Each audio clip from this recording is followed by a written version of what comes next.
Title card up next. Ames City Council, Ames City Council. Mayor and City Manager sit at the curb. Good evening. I call the regular meeting of the Ames City Council for Tuesday, July 28th to order. Welcome, everybody. We're going to start off with a child care feasibility study report from Sarah Mansell from Story County United Way. Sarah, welcome. Sarah Mansell approaches the podium to address Can you council. make sure you can have the mic close to your mouth so people can hear in the back? I will. Thank you. Usually I don't need that kind of help. Like Mayor said, my name is Sarah Mansell. I am the Community Impact Director at United Way of Story County. Tonight I'm here to present an update on the child care feasibility study, for which the council approved a $10,000 investment toward the total cost last year. We're very appreciative of that contribution from you and other partners, including the County Board of Supervisors, the Alliance, Iowa State University, the Nevada Economic Development Council, and Story County Medical Center. The purpose of this study was to determine actions and solutions to improve access, affordability, and quality of childcare while supporting Story County's families, providers, and employers. We had great support from Fran McIntyre and her team from Pendulum Dependent Care Solutions. And I just want to acknowledge the work the city is already doing in this area. Through the asset process, the City of Ames supports 4 nonprofit childcare providers for a total of approximately $285,000 and more than $155 additional $1,000 in other after-school and summer service providers who are supporting youth during those out-of-school times. You've provided nearly $500,000 in the last year to those providers, and we appreciate that partnership. During the study, Phase 1 evaluated the current childcare landscape, including supply, workforce conditions, affordability, and geographic distribution. Today, I went to Child Care Resource and Referrals website to bring you the most up-to-date information. We have 5,360 children who are age 0 through 5 years old in Story County, but only 4,130 total spaces. Statewide, about 70% of families with children under 5 have all adults working outside of the household. During Phase 2, we looked at community demand and surveyed people to gain their lived experiences and better understand the barriers affecting families, providers, employers, and university-affiliated households. Thanks to grassroots efforts from our nonprofit and other partners, more than 1,200 people answered our surveys across 3 different formats. For our parents and caregivers, we heard from approximately 500 individuals. 44% of those families have had to wait between 3 and 6 months for childcare availability to open up. An additional 21% wait between 6 and 12 months. As you can imagine, that's a long time to have work and other plans on hold while your child is growing and their own needs are changing. About half of the surveyed families spend between $1,000 and $1,500 per month per child in care. 43% of those folks also reported challenges impacting their ability to work. Our ISU survey included a mix of faculty, staff, and students. Of those 700 responses, 62% of people have declined responsibilities, assignments, or travel within their own job description, and 50% considered reducing their work hours altogether due to those childcare challenges. In our provider survey, we received 60 responses from a mix of for-profit and nonprofit providers, both center-based and home-based. Their waitlist reports mirror what we heard from parent experiences, and their biggest challenges are in the workforce area, both retention and recruitment of employees. We have frequent turnover for those who employ ISU students due to schedule changes, graduation rates, that sort of impact. The other challenge they face is balancing the mix of full-time and part-time employees, given who the labor force is and who they're drawing from. During Phase 3, our consultant translated these findings. Oh, excuse me, my paragraphs are flipped. Our key findings are that workforce shortages are the most significant barrier to decreasing wait lists and increasing enrollment community-wide. It's not actually physical space, which a lot of us assumed before this study was complete. We have classroom capacity, we have centers, but due to the restrictions based on the childcare industry, it's not like another business. They're limited by safety ratios. They need enough adults in the building to enroll and recruit more children. Infant and toddler care is the largest gap between need and supply. And of course, families with middle incomes face a specific challenge. They may not be eligible for assistance, but they're not earning high enough wages. Many of them report childcare costs similar to housing costs. In Story County, families with a median income spend 15% of their income on childcare instead of the federal affordability benchmark of only 7%. We are looking forward to implementing these findings into a strategic framework and phased roadmap designed to guide long-term system improvements and coordinated action. We've looked at examples from Michigan, which holds a tri-share model where nonprofit, for-profit, and government work together to bring funding and investments into this industry. There have been several pilot programs across Iowa through the Women's Foundation. And one particular recommendation was to implement a childcare leadership collaborative. This is different from the Childcare Coalition United Way currently convenes. As part of my role, I gather stakeholders, not just providers, but folks from Early Childhood Iowa, folks from the university, very much service provider level individuals to gather and discuss challenges, brainstorm solutions, build those relationships. The difference between this group and the leadership collaborative to be developed is we'd like to bring in higher level decision makers from multiple industries across Story County. The study took place about November to March. We've been working on this report. There is a 7-page summary and a full 60-page report. If you have other information you want to look up, that's available on the United Way website as well as the Alliance website. And I'm happy to take any questions. Thank you, Sarah. Questions? Maybe just a couple, because we know we have a full agenda tonight. Yeah. Thanks for the presentation. You're welcome. You gave us numbers that represent our current numbers. Could you speak to any issues of sort of longitudinal numbers? Are these numbers moving in the right direction, wrong direction? Can you give us a sense of the trajectory? In terms of the gap between the need and the spaces? Correct. And maybe just maybe start with that, the gap. Yeah, I would say we've consistently not had enough spaces in Story County for many years now, and it is not going to change without intentional action to draw more people into this workforce. Childcare is infrastructure, just like roads and safety.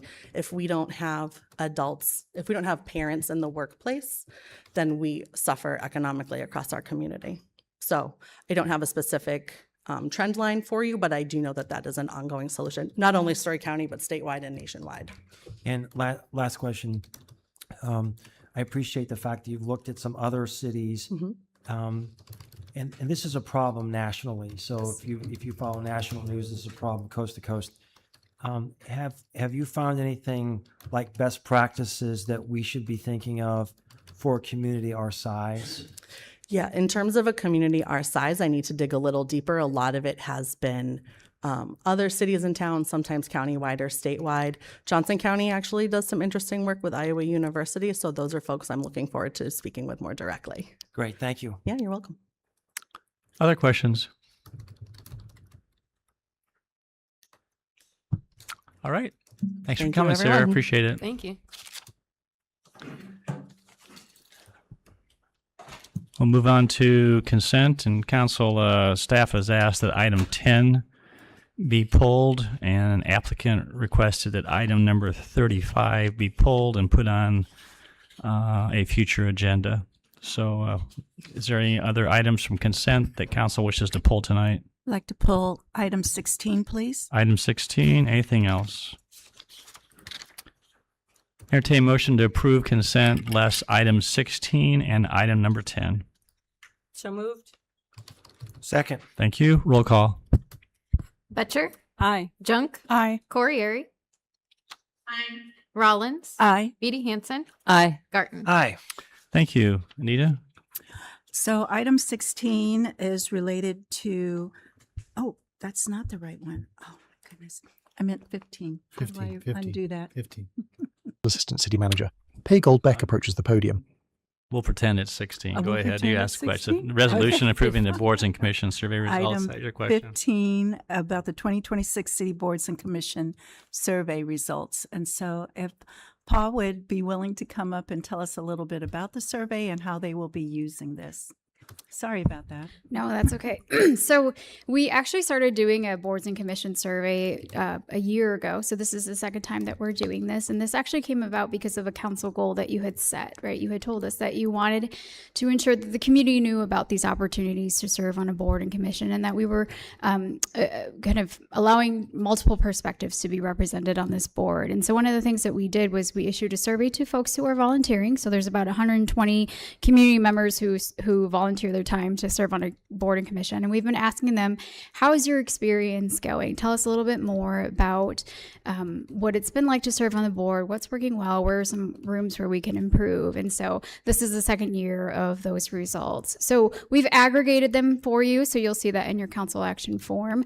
We also have the raw data that we've provided to staff so that staff can kind of hone in on their specific boards and commissions. So we have 20 boards and commission and 20 different staff people who manage each of those. So we're planning to continue doing this year after year. It's given us some really invaluable feedback from that. And one of the things that we're going to continue improving on is just touching base with those volunteers right at the front and letting them know kind of how each of the board or the commission operates, because each one is very different. Some have, monthly meetings, some only meet when there's appeals going on, some only meet twice a year, that sort of thing. So really kind of getting on the front end of that when folks get appointed on, getting them oriented to their new role.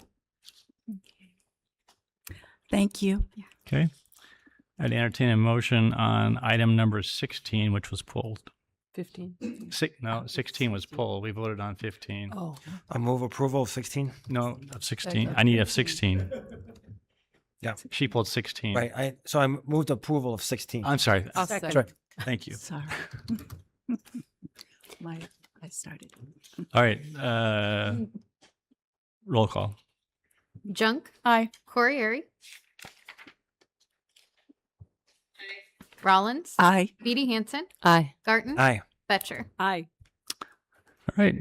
Now we'll go into the public forum. It's a time we set aside for comments from the public on topics of city business other than those listed on the agenda. Ask people to limit their comments to 3 minutes or less. Is there anyone who wants to address council under public forum tonight? Please. Stephen Vasey approaches the podium.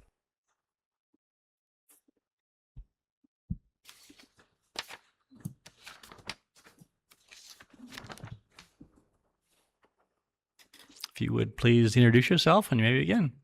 Hi, hello, my name is Steve Vasey, 919 Murray Drive. Been at that address for 40 years. I want to talk to you very briefly about solar farm issue. We are hoping that the pendulum will swing and there will be tax incentives again in the future for development of green energy, including solar farms. And I have no idea if staff and council have already proactively decided you will have shovel-ready projects for when that happens. But I would certainly, as a citizen of Ames, urge you to have shovel-ready projects. And you all know what that means. Have those ready so we do not miss another opportunity to make our energy much greener. Thank you so much. Thank you. Anybody else? All right, we'll close public forum. Move on to item number 28, data centers. Brian? Assistant City Manager Brian Phillips and Planning and Housing Director Kelly Diekman approach the staff table. Good evening, Mayor and Council. 2 weeks ago on the 14th, the City Council received a report outlining a variety of different action steps the city might consider in order to further regulate the construction or operation of data centers. We gave the council an opportunity to digest that report and are now back tonight to take direction as to how you would like to proceed. So at the last discussion, there was consideration of a delay or temporary pause in accepting applications for development of new data centers while the topics that the City Council wanted to explore were being researched and presented to the City Council. So tonight, we have taken the list of 12 items that the City Council was presented with previously and placed it on a calendar.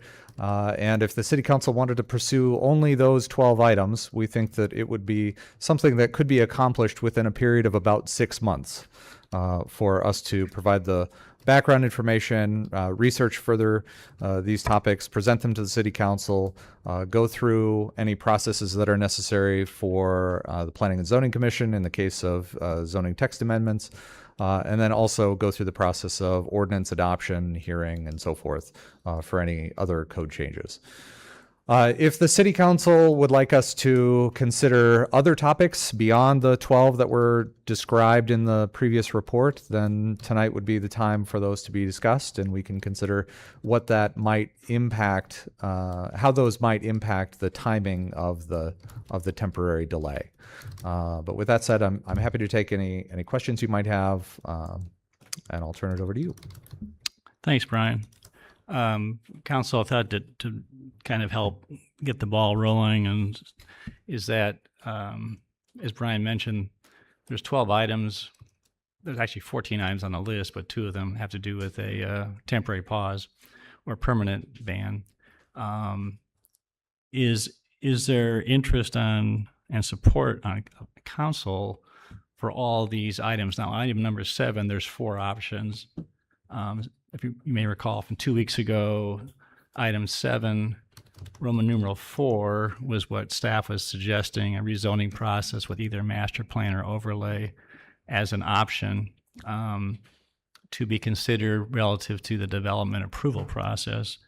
So my question is, if you are supportive of and interested in pursuing all 12 of those, it'd be something that we could take in one motion and basically wrap that up. As Brian mentioned, the intent is that the chart schedule that was put in the council action form actually integrates all those 12 items, and then we can talk about if there's other topics that you're maybe interested in covering or including or having studied. So. Is that clear? Does that make sense in terms of trying to be efficient with both time and conversation? Mayor, I think that makes a lot of sense. In looking at the staff report, I felt like I had a good picture of what a really stripped down approach to a moratorium, a delay, would look like. And I think that the 12 items are worth pursuing, but that we also have some other concerns that were raised during our listening session that could be handled with an additional motion. Yes, I would agree. Yep. Trying to keep the motions clean and straightforward. So, is there any clarification on any items that or questions you have? I had one clarification that I thought maybe the people who are reading this action form would want to have. And that was on the list of options, number 2, which currently reads restrict data centers based on building size, the use of on-site power generation, and the type of cooling system used. We heard a lot during the listening session about the use of generators, and I wanted us to make sure that we clarified that the use of on-site power generation is not about that emergency generator use, that it's actually about the primary type of power generation, because there are some of these data centers that are using RICE engines to power themselves or other alternatives. So I would just like to clarify that it's actually restricting the type of primary power generation and type of cooling system and building size. Thank you. Okay, is there any other questions or comments? I'm curious, Brian, in other situations where we have paused a decision to do additional due diligence, we've worked with the applicant on that matter to see if if this delay was consistent with their plans. And I know that in the initial meeting, Light Edge indicated that they were still very much in the preliminary phases themselves on this. So, but I didn't want to presume anything. Has anyone communicated with Light Edge to see if a 6-month delay would be consistent with their planning activities? I've not had a direct conversation with Light Edge about that. Okay. Okay.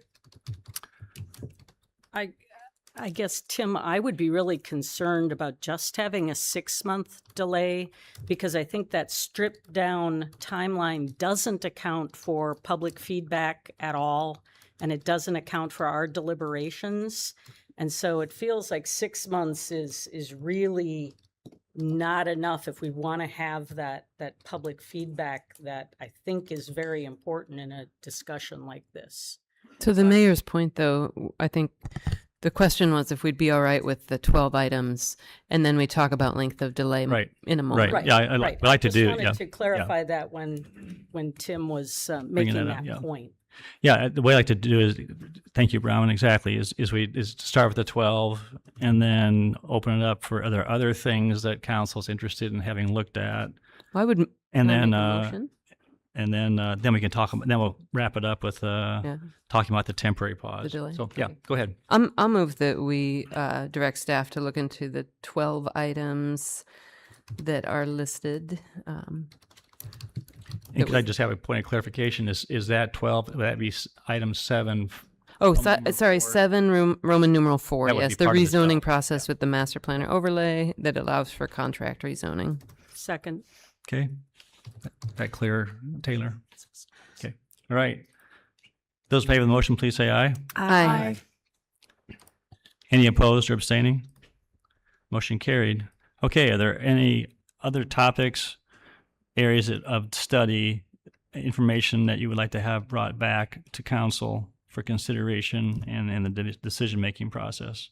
I have a couple. Okay, please. So one that I didn't see on the list is not only water quantity, but water quality issues.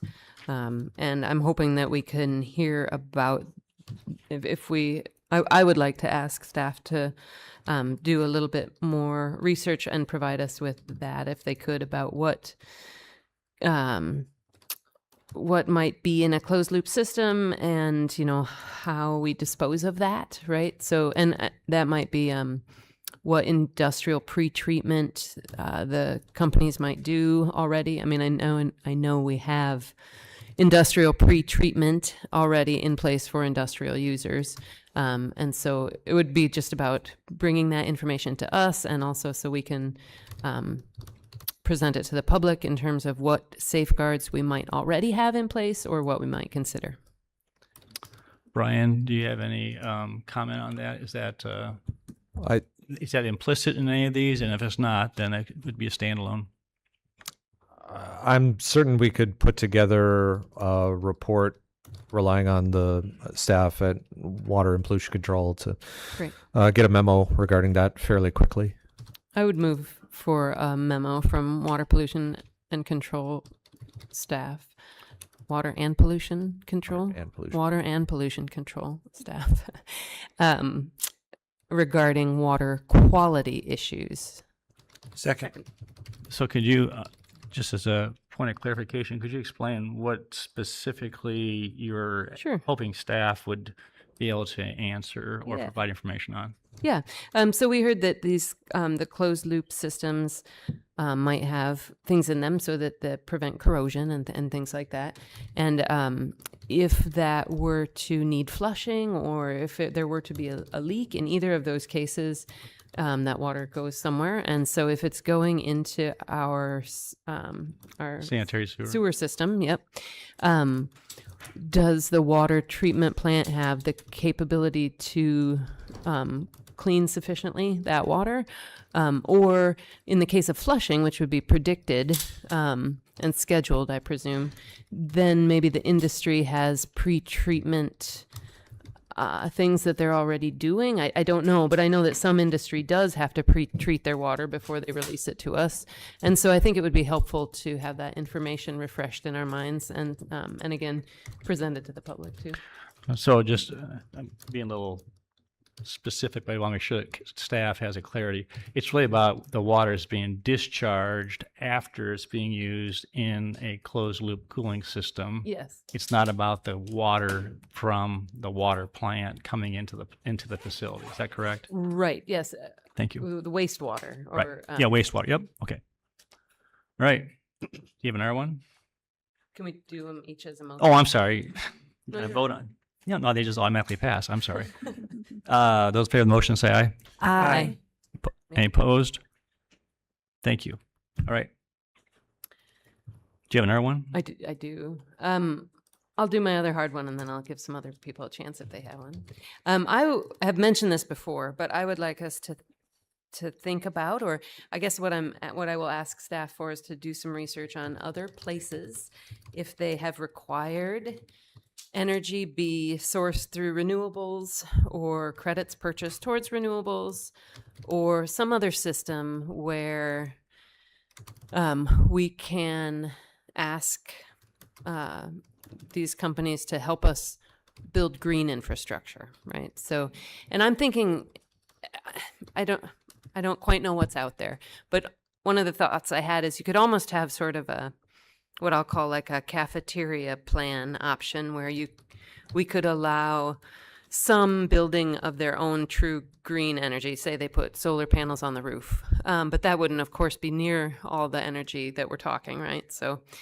you could have a piece be that. You could have a piece be credit, purchased towards credits, maybe, or maybe there could be a fund that a company provides to the city where then the city uses that money to build renewables or to distribute that to citizens and residents that want to put renewables on their own homes. I don't know. That's getting kind of but anyway, I'm asking staff to research what has, if any of that has been done in other communities yeah. Okay. Is there a second? Second. Any discussion? So we talked about this just briefly, and it seems like this is a topic that we should have a larger visit about than in the context of this particular situation. We have never required this of any other business, and it seems unfair that we are treating one business different than another. And this is different than in the category of doing our due diligence with respect to the safety and utility concerns of Light Edge. This is something far broader. And so because it feels like we're picking one business out, maybe there's another business that I don't like, and so I'm going to make them do offsets. So I think this feels arbitrary, and I don't want to support something that's arbitrary like this. Do you have That's fair. Yeah, go ahead. I would just argue that data centers are putting unique pressures on our power systems in a way that we have not seen any singular industry do in the past. And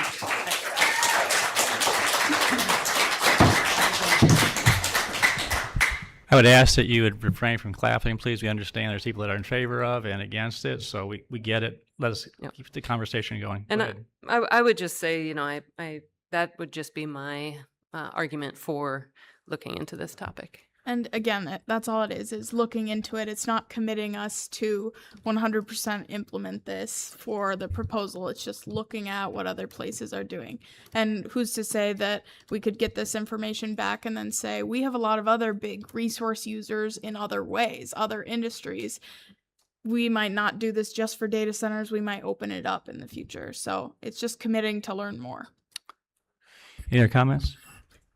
Yeah, I don't see this as committing us to that. What I do see it as is committing us to find out what's being done elsewhere. And it may be that we learn that the things that are being done elsewhere aren't a fit for Ames, maybe that they are a fit for Ames, but it may also be that they fit elsewhere on other industries in Ames. So to have the information allows us to move forward in a more enlightened way.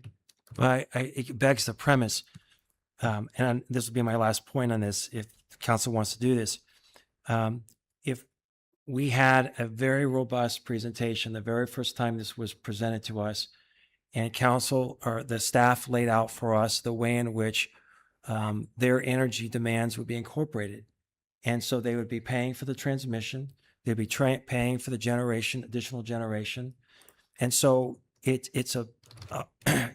think it's unfair to characterize them as putting an undue burden on our system, given the staff report we had. I mean, we all sat through that.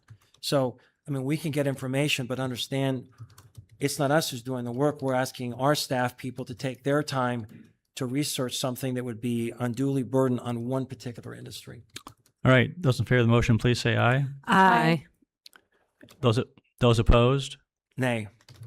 Motion carried 5-1. All right. Other items or topics?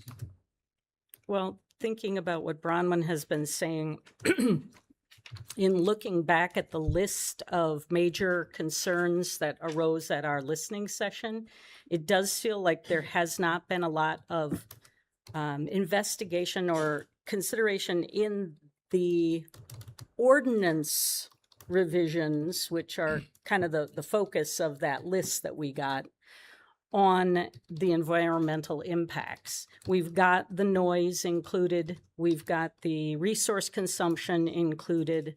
We don't have anything about heat generation, localized temperature increases, wildlife and habitat impacts, or impacts on public health of the noise. But those don't feel to me like things that staff should do. And I would be really interested in having, I don't know, a study team or whatever you want to call it, of people who are more expert in those areas, looking at those things while staff is going through the items that we have already assigned to them. So my motion would be that we form a study committee to look at those environmental impacts, including those that I just listed that are not already included in items 1 through 12. I would second. Okay. Moving second. Discussion. I mean, remember, council, that we are entertaining a proposal of something that has been done many times. So this is different than a hypothetical project that no one's ever seen before, where a greater level of scrutiny, I think, would be warranted. But we have facilities, even as close as Altoona, that would be comparable to this, with ample data on all of these things. The fact that Light Edge has generously agreed to provide support, financial support for this, I think takes away sort of my concern with this. But I want to be careful that we're not just doing things to do things, that we're actually coming up with proposals that will have some meaningful results, just because we've got the data on all these other facilities. Well, Tim, this isn't just about Light Edge, though. Light Edge is one type of data center that we have heard quite a bit from, but those hyperscalers that might be interested in our community are of a different breed. They are much bigger users of energy and resources. They have been shown to have impacts on humans and wildlife through the kinds of environmental impacts that are listed here. And I don't necessarily think that our staff, who is going to be working through those 12 items for the code, are the ones who should be bringing us back information about these impacts, which, as you say, there is material out there. So it seems like the perfect way to involve some of our local residents who are experts in various fields to study this while staff is working through the other 12 items, so that we don't split staff time or overburden staff with things that could be a really good way for our residents to interact. I apologize. I may have misunderstood your motion, Gloria. So is your proposal to look at the environmental effects of a project on the scale of Light Edge, or on all data centers? All data centers. And so- 'Cause we have to be considering everything from light edge or even maybe a little bit smaller to who knows how large. Well, but then that begs the question of the scope of the project. So it's one thing to have an environmental review of a project of this small footprint. I don't know how you go about doing an environmental analysis of a project that we actually don't have. So that would be a hypothetical. And so how would we begin to do an environmental impact on a make-believe project? But I think we can. I agree a bit. To me, if we're interested in looking at environmental impacts, it makes sense to have an actual project to study, because there are vastly different components. I mean, take data centers completely out of the equation as well. You've got other industrial users already in our community, let alone those that may come in the future, who could have similar or other different negative environmental impacts. So it seems like, I'm not going to say it's a waste of time, but it seems a little bit difficult to ask a group of people to study sort of generalities rather than something that's more specific and tangible to analyze.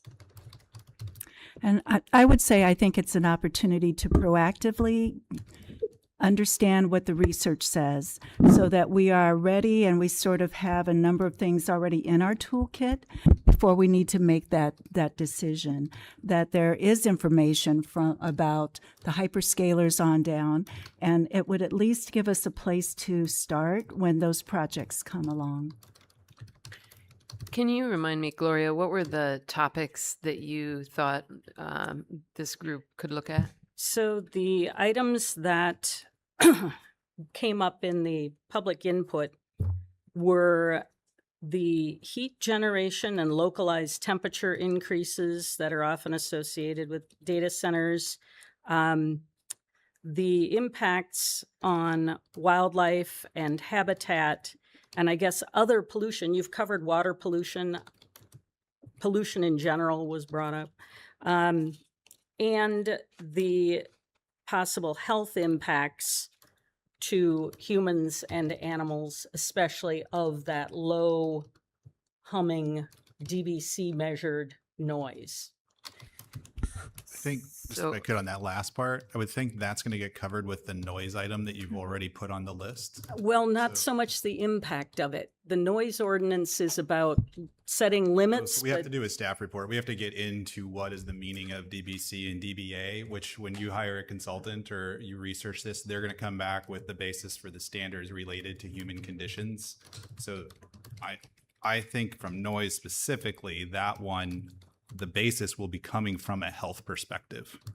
It's not just for nuisance purposes. Most health is usually the basis for why those standards are created in the first place.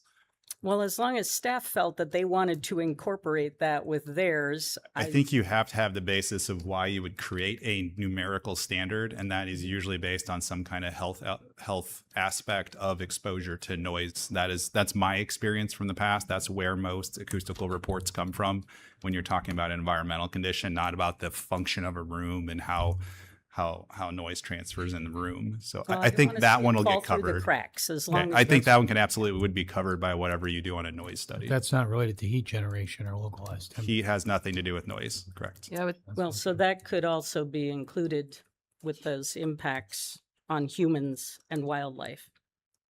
It seems like heat generation might be the only impact left, though, right? Because noise is covered. Well, I don't know. Noise is noise. Noise and vibration. So let's say and that's going to be sound. covered for wildlife as well as humans, or just for humans? I think that one's very dependent on location specifics. I guess I'm not familiar with, unless you're disturbing habitat, where a biologist would theoretically explain how a noise propagation model may or may not affect what type of wildlife we're even talking about. I think that one's really hard to define. I just know the human health one will definitely be the basis of a noise assessment. Okay, so I don't want to lose the wildlife, especially the Light Edge project brought up the wildlife because it's so close to Tedesco Environmental Learning Corridor. So that's why people in my group anyway were especially concerned about those impacts on wildlife.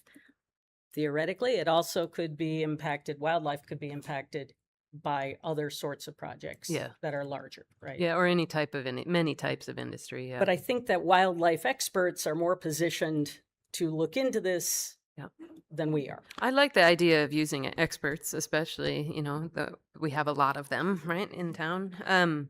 So I like that, and I think it's, we would just be asking them to report to us what they find. I mean, so I think it seems like. So How do we? Taylor, was there a motion that was made? Yes. Could you repeat the motion, please? If you would like to make one that specifically states the categories that we want to Oh, include. there's not a motion on the floor. Well, I did make a motion. That's what I thought. That's Rachel seconded. It's been modified. Wait, why don't you, would you mind withdrawing? Motion Go to ahead. form a study committee to look at environmental impacts. And then we digressed a little bit into some discussion.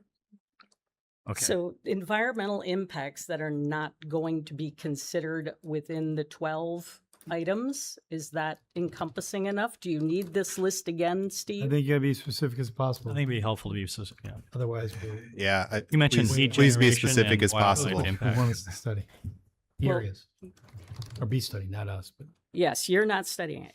So including heat generation and localized temperature increases, impacts on wildlife and habitats and human health. Okay. That's Does it. does that encapsulate what we were just discussing? Yep. Okay. Is there a second? I'll second. Okay. All right, Tim, did you have Excuse me, one thing, and those are all not related to noise. Not related to noise. I was going to say, I would have been fully supportive had this been about the Light Edge project, the project that's actually before us. I think this is a fool's errand trying to chase down something on a hypothetical project. So I'm disappointed we can't do something more narrowly tailored to the proposal in front of us. And I would add too that I'm thinking of data centers in general, and not just the Light Edge one specifically too. In fact, for most of this, right? Because that's what we've been tasked with too, is thinking about what if someone else comes to town. So yeah, not a lot of this is not meant to be directed at Light Edge specifically. I think they just got caught up in the rest of this too. So those in favor of the motion say aye. Aye. Opposed? Nay. Nay. Motion carried 4-2. And I do have one other motion. Okay. I would move that we have staff come back with information on possible public benefits of data centers, and that they work with the city assessor to determine what aspects of data centers generate property tax. second. Okay. Any discussion?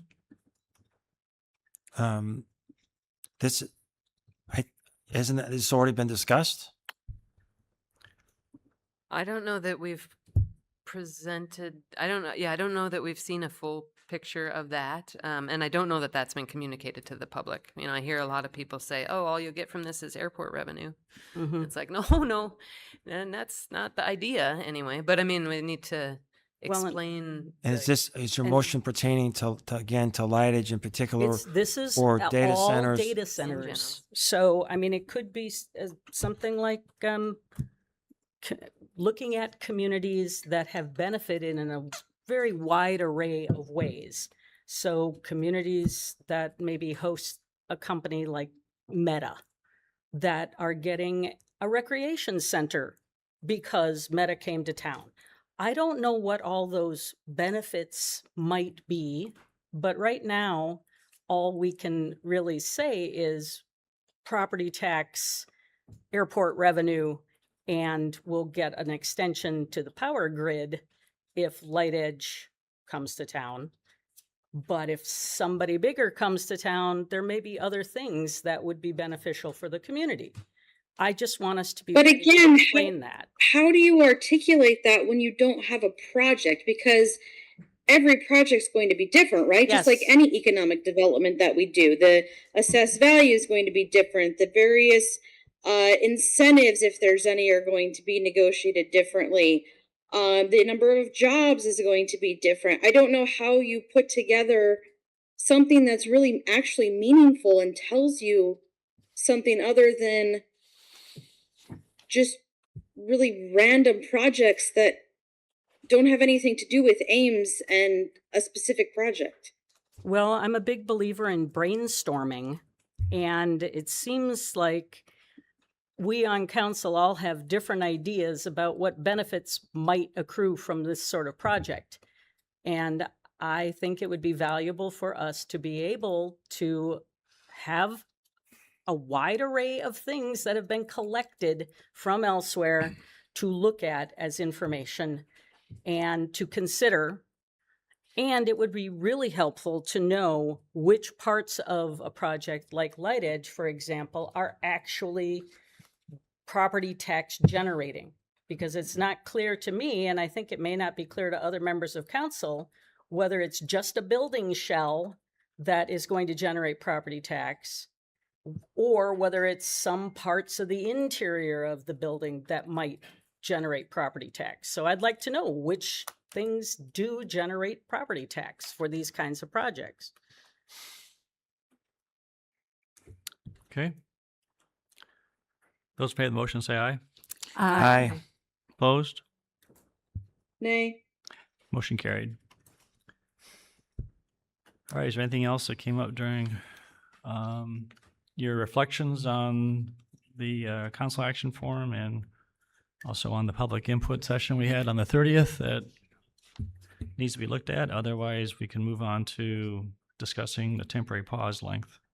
And I don't know if this will be incorporated into some of the other areas, but there was some concern about monitoring and what goes on after a company is here. Like, how do we make sure that they are actually functioning in a way that is approved, and I did see under noise some information about keeping them accountable, but generally, how will we monitor and what will be the repercussions if a company isn't acting consistent with their original agreement? And so I don't know if that will be incorporated into other pieces, and if so, that's fine. I just wanted to make sure that that didn't get lost too, because that was something that came up within my group, that people wanted to know, how do you monitor and make sure a company is doing what they first committed to do? Can you be a little more specific on what is being monitored?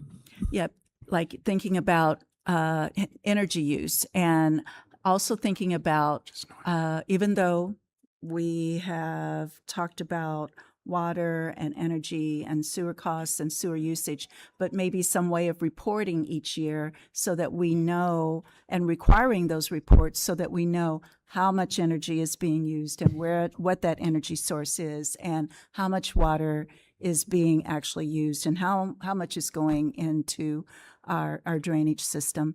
But is there discussion, and is that already part of what you're thinking about, this monitoring piece, and then how we would keep people accountable to that agreement? Is that part of the ordinance, Is that Brian? Exactly. Or agreement? It sounds like it's more in the context of the potential lease, right? Potential what? The Lease? potential lease of city property. Well, it could be a developer's agreement too. We'll have to. Or a development agreement, right? You're talking about accountability, not monitoring to see if you're holding them accountable. If they fail to meet the requirements of your policy or your law, what sanctions do we have against them? That's what we have to study. Right. And that's what I'm asking. Okay. Is what we've talked about going to include that type of Why don't you just study? add that? Just add that as another monitoring and accountability. Just add Monitoring and accountability study. Regarding utility use, is that right? Specifically? No, it should be all But aspects. beyond that, thinking about noise, a variety Okay. of things. And so I would move that a monitoring and accountability study be part of the work done. I don't know that it's a staff study. reports back in terms of how they would accomplish that. It's not a study. Yeah. Okay. Go ahead, Kelly. Yeah. I was going to say, it's not really a study. You want staff to report back to you Yes. on what those tools are, whether it's development agreement or lease or ordinance That would be standards. How you right? do it, how we Yeah, establish how we would things. accomplish that. I'm just kind of curious because somebody brought up the noise monitoring. The public might not know that in the non-agenda packet, Light Edge talked about establishing an ongoing live monitoring program for noise.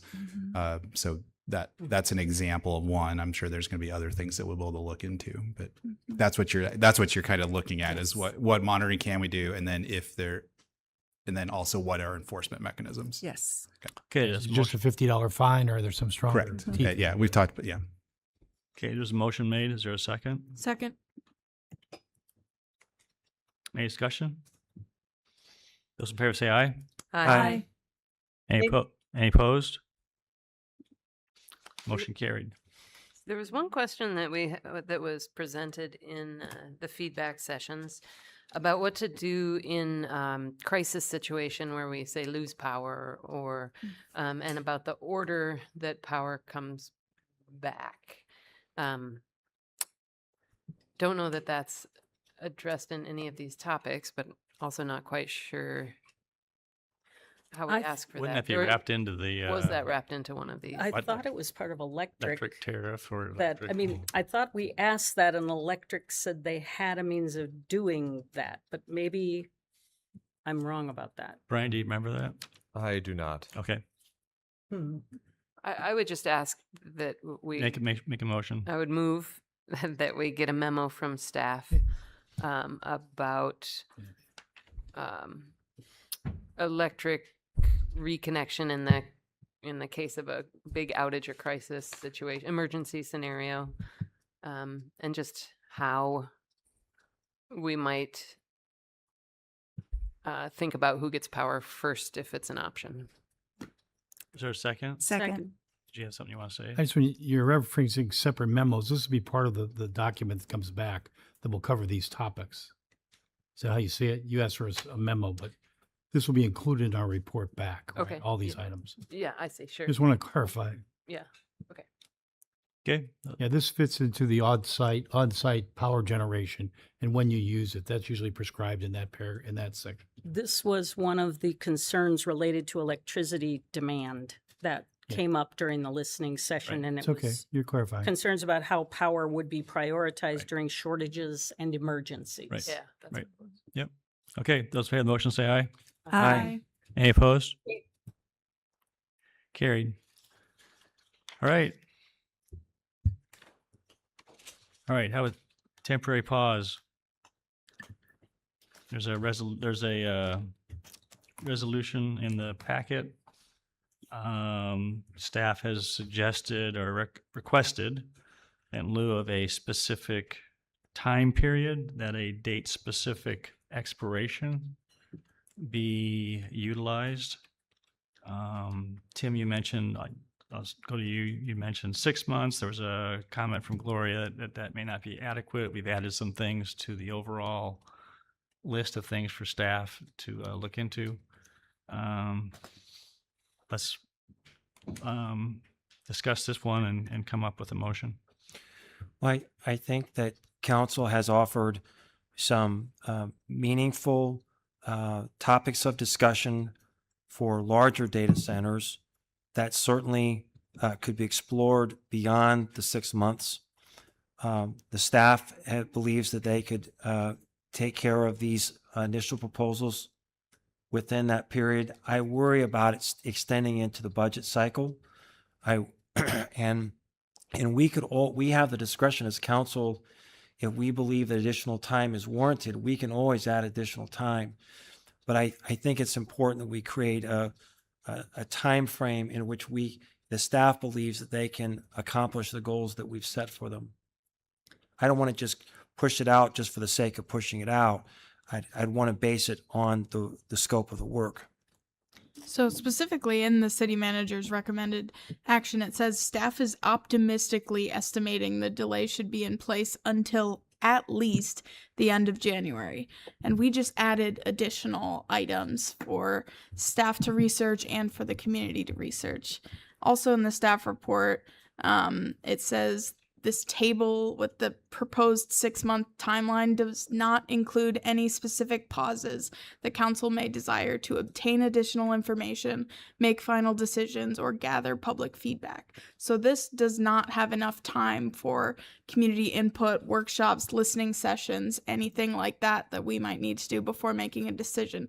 This is just the staff time, and I do not think that 6 months is enough to do what we added and to involve the community in this decision as well. And I'm just curious if and not just Rachel, anyone in the council, as we sit here, how many additional listening sessions that we would need. We had a very robust one initially. I think that was very helpful. We're going to be obtaining a lot more information. I think it's reasonable that the community weigh in on what we find and give feedback. But I think we could do this in 6 months or 7 months. I worry a little bit that we're conflating the study of data centers in general and your point that Light Edge is sort of getting caught up in this, but that means that we're not doing our job as a council to meaningfully respond to their proposal. So they've come to us in good faith. They've made a proposal to us. And so then it may be that we need to have 2 tracks of analysis, one to allow us to make a meaningful decision with the proposal in front of us, and then a second track that might be a longer process to look at the bigger hyperscalers. Why couldn't we do that?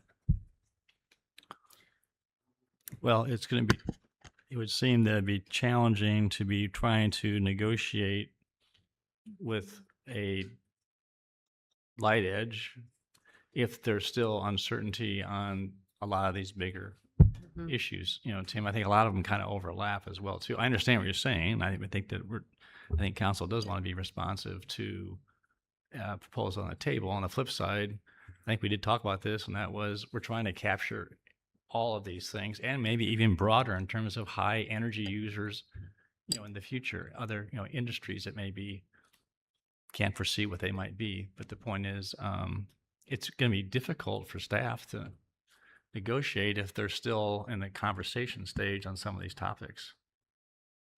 That makes sense? I think given the fact that we as council have the ability, if we're not satisfied with the information that we've received, then we could always push this back. Again, I don't think we're being fair to the applicant who has brought this proposal in front of us to kick this can down the road indefinitely while we're pursuing the discussion of data centers in general. I didn't hear indefinitely. I heard that it was just 6 months. May it be not long enough? Is there a proposed? I would move that we, well, or do you want a motion or? Sure. Do you Let's want, get a motion and let's go ahead. So And talk I about would it. move that we impose a 9-month delay. Staff has given us a 6-month timeline, but it doesn't include public feedback and our deliberation and possible need for additional information, and it does not include the items that we added tonight. But 9 months should give us time to get that feedback, and if it happens that we get it sooner, we could finish the delay sooner. If it turns out we need more time, we could extend that delay. So what would be the date specific that you? Date specific, May 1st, 2027. Is there a second? Second. All right, discussion. Again, have we talked at all with the applicant to see how this would impact the viability of their proposal? In other words, what if going with this 9-month proposal means that they just can't make this project work? Wouldn't we want to know that as part of our matrix of deciding? I don't think that can be, to borrow an expression from you, the tail that wags the dog on this issue. I mean, I think we need to treat this issue fairly and to let, I mean, I understand that Light Edge has a sense of urgency, but I think we need to make our decision on its own merit and not because of pressure from that sense of urgency. Yeah, So- I'm not suggesting it's the tail that wagged the dog, but it should be a factor. Okay. Other comments? Well, one of the Yeah, I mean, I guess I would just advocate that, as I said at the last meeting, that we're not selecting arbitrary numbers. Staff has identified a timeline. To me, it seems more prudent that you pass a temporary delay that's in line with the timeline, and then it's extended based on how things are developing and whether we are deciding as we're getting staff reports back whether now is the time for a public input session or now is the time to do more research. I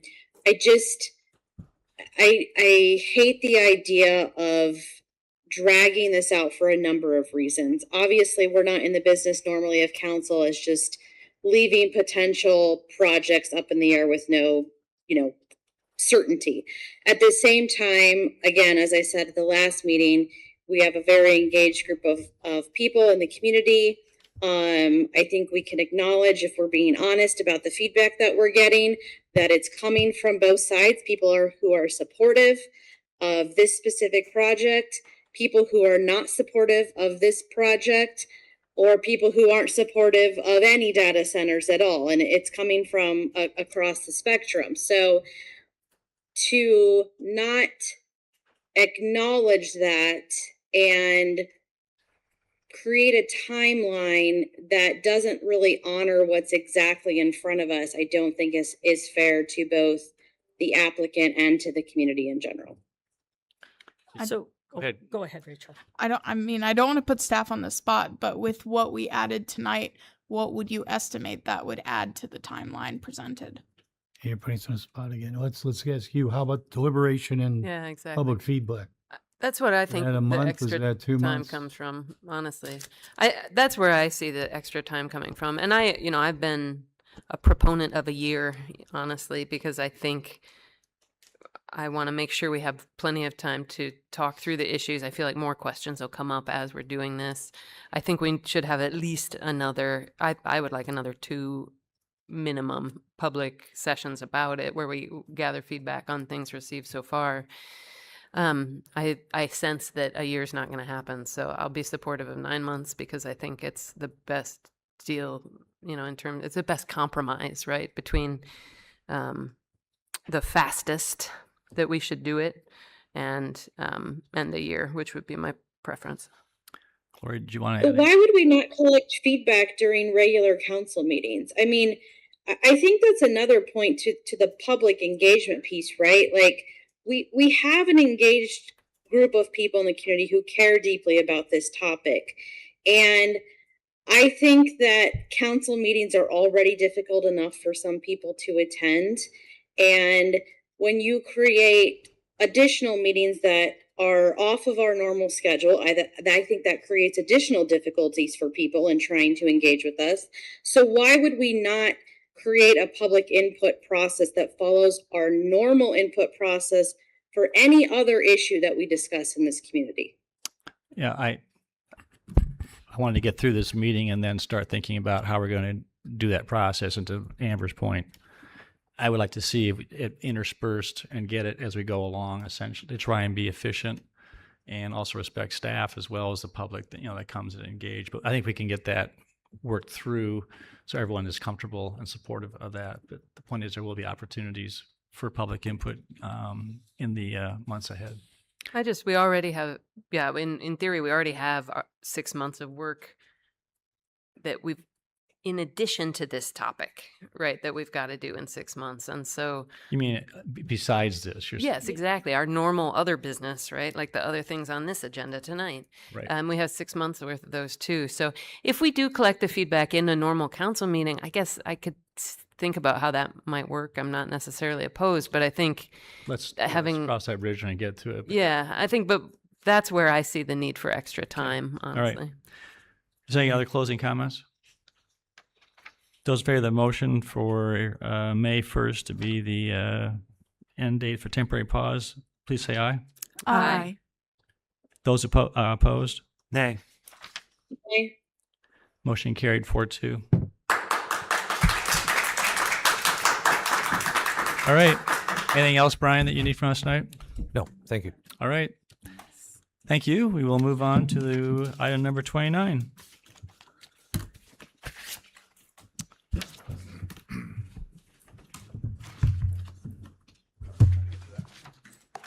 Audience members leave the council chambers while city staff rearrange at the staff table.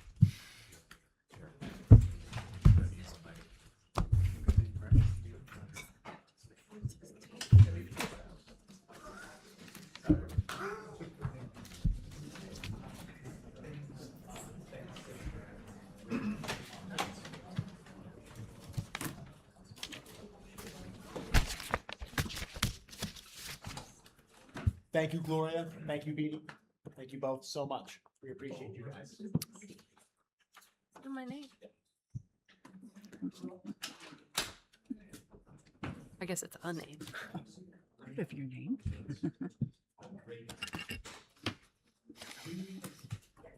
Yeah.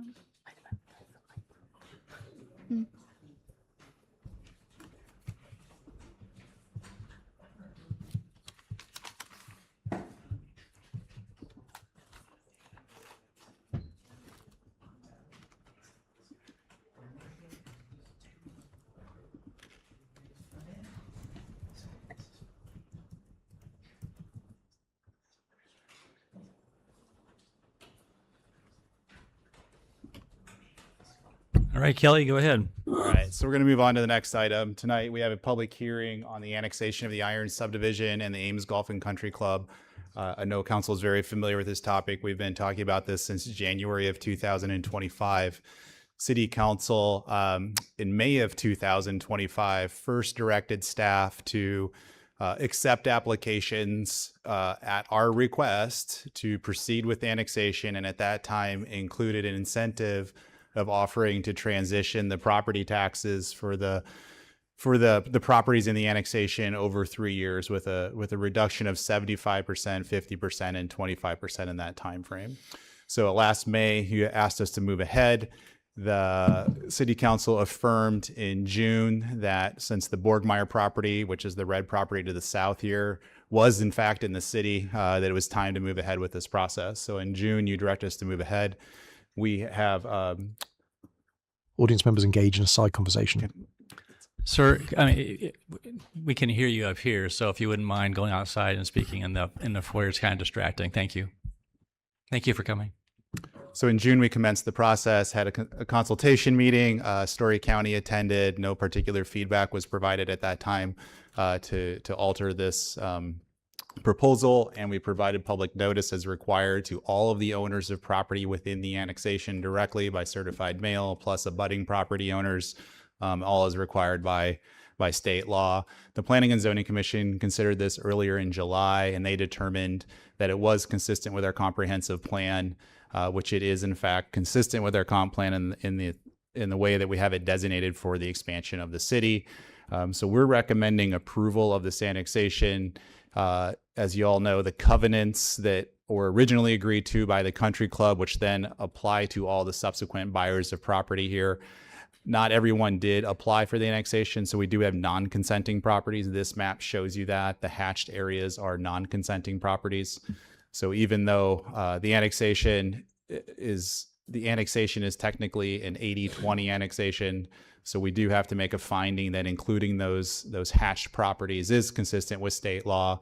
Staff does believe that is true. We have interspersed properties for jurisdictional purposes along public streets, which is not good for emergency response and other elements of jurisdictional response. So we believe having a uniform boundary along GW Carver and 190th Street is completely consistent with state law, and we can proceed with approval of this annexation.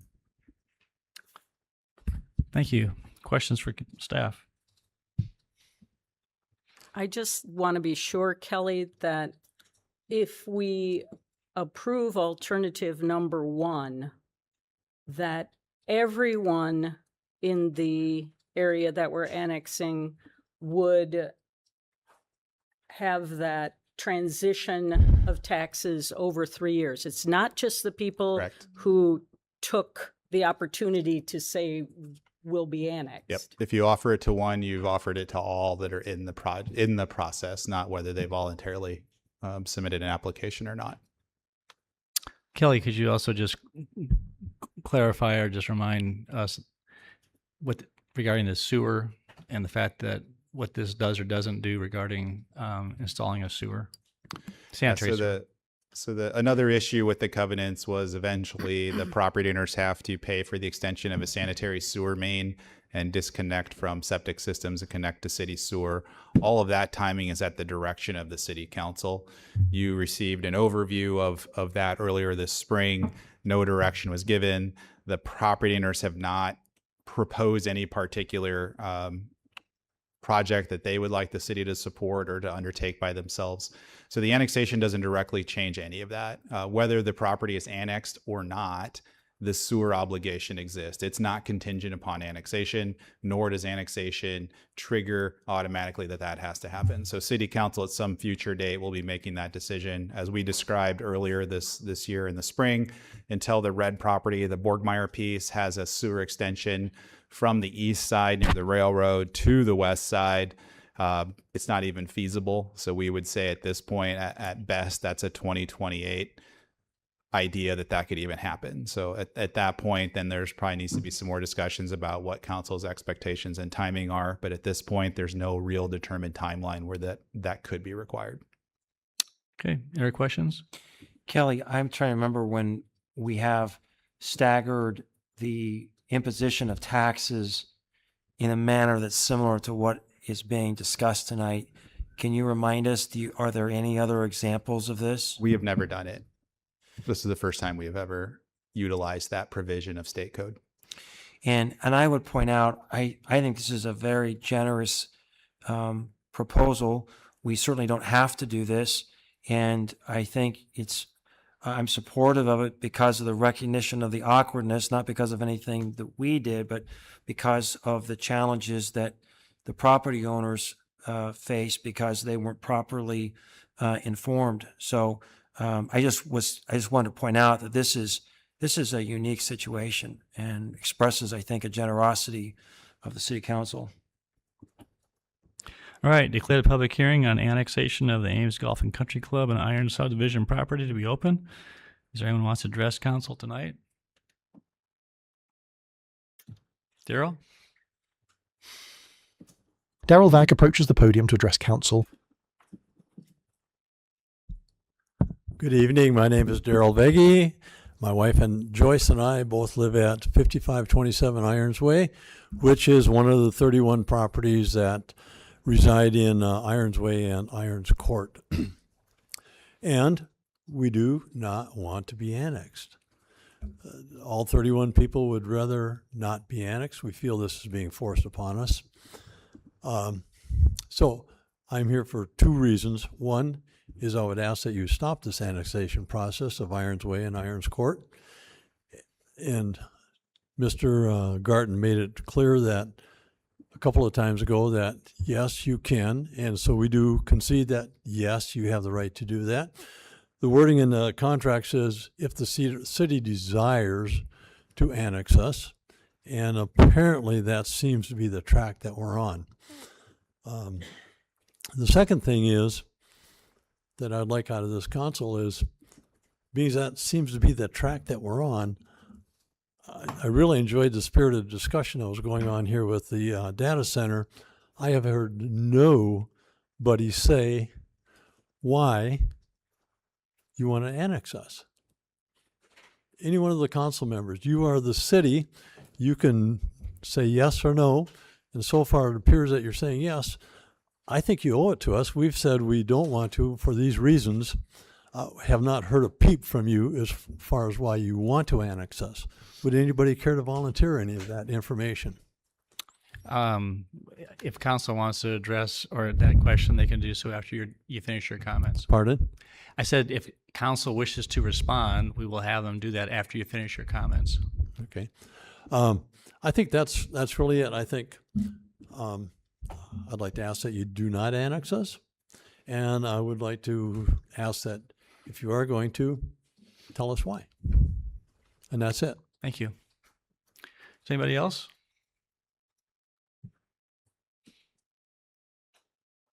All right, declare the public hearing to be closed.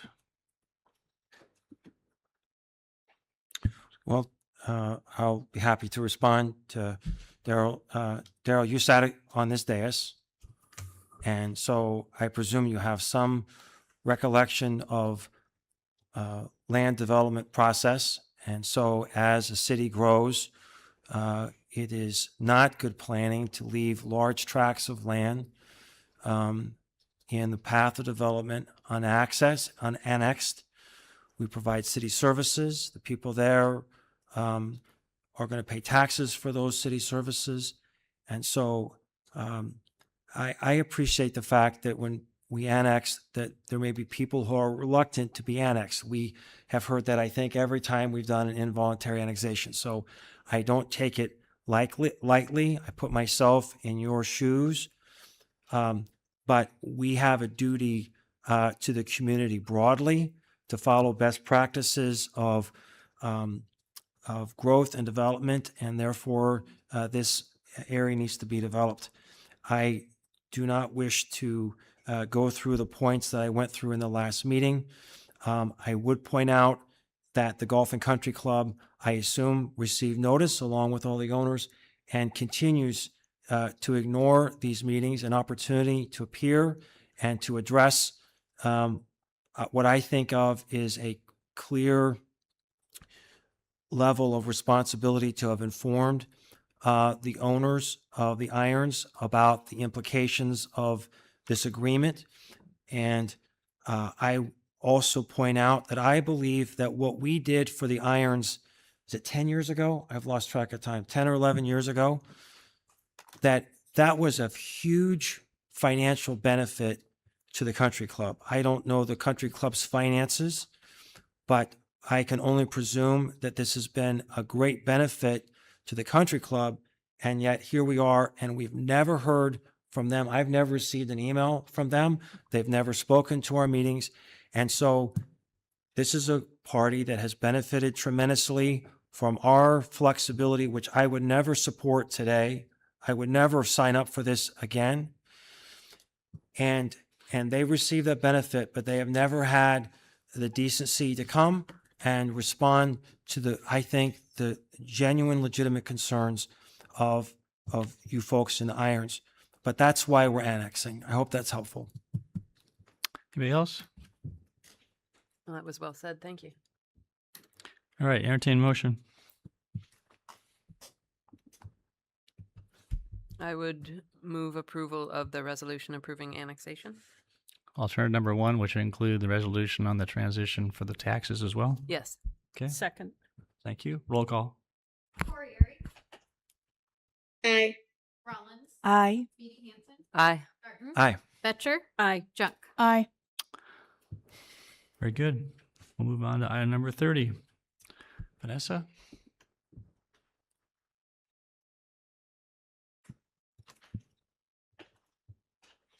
Vanessa Baker-Latimer, Housing Coordinator, approaches the staff table.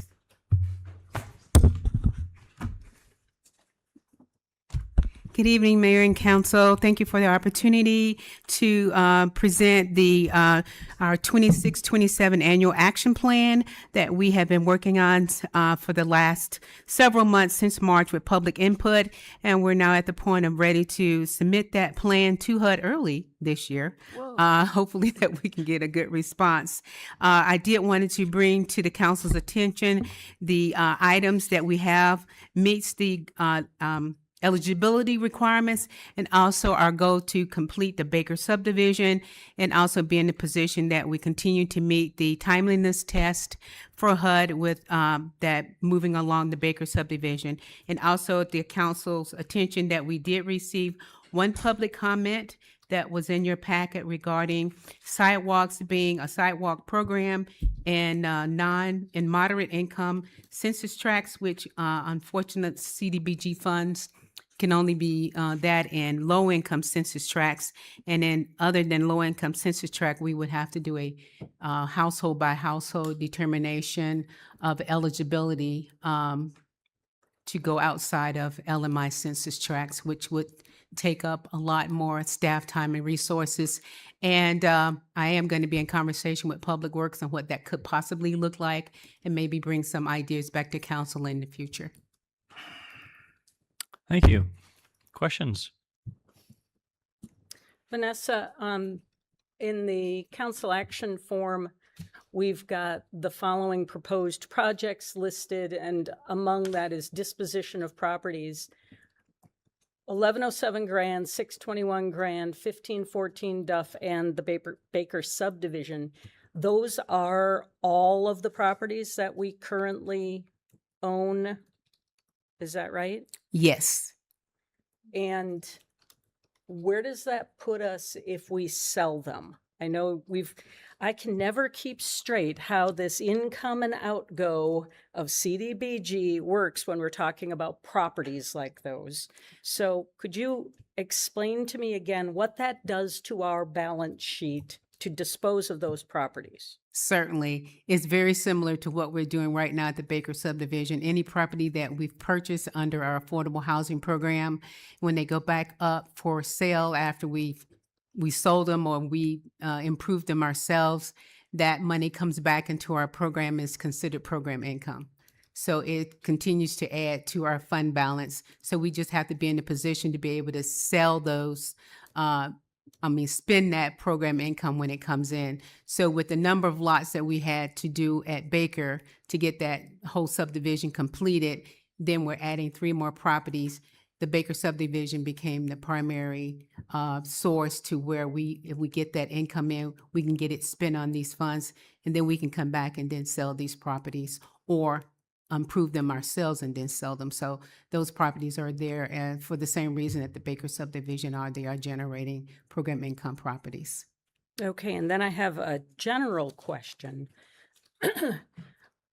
Among the proposal here, we do not have CDBG funds being used for code enforcement in LMI areas. Is that a viable use for CDBG, or is that not allowed? Well, we've had our dangerous buildings program in conjunction with inspections in our program before, so it's always there. So it's listed there because that's what we've done, our slum and blight, in connection with our dangerous buildings program. So it's just not called out specifically? It's just not the projects we're talking about for the upcoming year, but they're always in our portfolio that we can come back and do at some point or reenact them as long as we meet that minimum requirement. Remember, we can react some projects as long as we stay under a certain threshold that we don't have to go back for public comment. So that would be anything under $100,000 or less. Thank you. Other questions? Vanessa, I ask you periodically, what are you hearing anything about the reliability of federal funding at this point? What are you hearing? Well, it would be great just to hear from HUD, period. But hopefully we did get our funding for this coming year. And so we're hoping that now we're a little ahead of schedule. We're getting our application that we will hear from them timely so that we can implement our projects timely. We do have a meeting scheduled with the field office next month to kind of find out what direction they're heading. What does that look like for cities that are entitlements and getting that funding and not having staff resources at the federal level? So I'm looking forward to that conversation they've set aside for us next month. Great, thank you. Vanessa, I understand that Section 106 requirements may be getting loosened, and I assume that's something that would be of benefit to some of the projects that you have hoped to do. Certainly, we have to spend a lot of resources going through architectural and surveys just to go into a project so that we can get items approved by SHPO in a timely manner, because they will unfortunately bog down the process because of not having deep, intensive phase 1 studies. So that takes up a lot of time. That's how we had to stop and do all that for our water improvement program. We had to spend $25,000, $30,000 on just doing the study area. But the benefit of that was then our projects were quickly approved by SHPO because we had to spend that money to make sure that we weren't disturbing anything that would affect their. All right, I declare the public hearing on the item of approving the 2026-2027 annual action plan for the city's community development block grant program and home program is to be open. Anyone want to address council?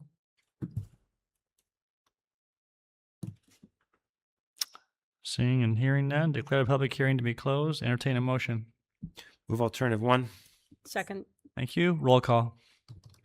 Rollins. Aye. Beatty Hansen. Aye. Garten. Aye. Betcher. Aye. Junk. Aye. Corriere. Aye. Thank you. Thank you. Move on to item number 31, hearing on Low Point Drainage Improvement Program project. Justin. Justin Clausen, Public Works Director, approaches the staff table. Good evening, Mayor and Council. You have before you tonight a hearing. We had some bids for a low point drainage project that came in well, so I'm happy to answer any questions you have about the project. Thank you. Questions for Justin? Just whether or not JC Midwest is a company that you have experience with already. I don't believe we've done a contract with them, but we did talk to them right after the bid opening, and we feel very confident in the work they've done in other places in the Des Moines metro area. So we're confident in their ability to do the work. Okay, thank you. Justin, should these sorts of projects help to mitigate the flooding issues that we might see after major rainstorms like we've been having? Yes, to a point. There are certain levels that we can design to and we can actually construct to. These improvements here are going to take care of, I would say, maybe the more normalized rainfall events. When we get into 100 to 1,000 year events like we saw over July 3rd and 4th, there's very little that storm sewer infrastructure we're going to be able to build affordably that's going to make a difference in that. But I believe you'll be seeing some more information from me. There's some stuff in disposition to council tonight that I would assume you'll refer to us, and we'll be able to respond more appropriately to that. All right, declare public hearing on this project to be open. Is there anyone who wants to address council on this project? Seeing and hearing none, declare public hearing to be closed. Entertain a motion. I would move alternative 1. Thank you. Second. Is that 1A, B, and C? Yes, 1A through C. Yeah, Yes. the Second. agenda only showed A and B. This would be the council action form A, B, and C. Yes. Thank you. Second. Roll call. Beatty Hansen. Aye. Garten. Aye. Betcher. Aye. Junk. Aye. Corriere. Aye. Rollins. Aye. And can I ask while we're on the topic, not related to my approval of it or not, but I see that this is fiscal year 25-26 low point drainage project. Anyway, we just passed out of 25-26, right? So how, and that's not uncommon, I know, but is it something where do you see us catching up, or we kind of keep with this timing in terms of when they get approved? Like, will the 26-27 be I any think sooner? Well, what I think you'll see with 26-27, we're doing a stormwater study right now that's going to probably bring some of that information that we want to work on maybe in the short term, especially based off recent events, that maybe we want to reshuffle some things that are in the CIP. So the reason you're probably seeing a little bit of delay in that is we're trying to be responsive to those things that happen. Sometimes we can have a project that maybe is important, but it doesn't have the impact that maybe something else that's maybe a little bit farther down the road. So we try to move things around in that CIP. I don't believe you'll see us getting behind on this with 25-26. That's when the funding was put into place, but we're probably working on other priorities before that and just kind of getting caught up to that. So I don't intend for us to get any farther behind than that. Sure. Sounds good. Thank you. When you say 25-26, does that mean there may have been a study started That takes a while, and then you move into a building project itself, or is that actually the project its own? The study that I'm referring to is something that was approved by council in 25-26, and it is ongoing. We will likely have preliminary results of that the next month or two from the consultants. Now they'll present it to us as staff, and we'll have to digest some of that and probably bring it back to council for some direction during the CIP time. But that's the study that we're talking about. And there'll probably also be some larger thoughts that go on based off recent events as well of is council open to studying more areas to see what we can do to make sure the improvements that we make are viable and we can actually make some difference, because there are some that we really don't have a great solution for, but there are some that we think we can make some difference, and those are the ones we really want to focus on. Very good. Thank you. We'll move on to item number 32, hearing to consider vacation of an existing public utility easement at Discovery Place. This is an item for plat in Iowa State University Research Park. There was an existing public utility easement that wasn't used, and the way the developer is going to reconfigure the lots, we're basically vacating the existing one, and they'll plat new ones for the work that goes along in there. Questions? Declare a public hearing on this item to be open. Is there anyone who wants to address council? Declare the public hearing to be closed. Entertain a motion. Move alternative 1. Second. Roll call. Garten, Aye. Betcher, Aye. Junk, Aye. Corriere, Aye. Rollins, Aye. Beatty Hansen. Aye. Move on to item number 33, hearing on vacation of electric utility easement and approval for disclaimer of interest in realty for the 161 kV transmission line relocated for Iowa Department of Transportation. I declare the public hearing on this item to be open and look for a motion to continue the public hearing at staff's request until August 11th. So moved. Second. Those in favor of the motion, please say aye. Aye. Any opposed? Carried. Move on to item number 34, appeal of conditions of approval of certificate of appropriateness for 904 Kellogg Avenue. Parker Walsh approaches the staff table.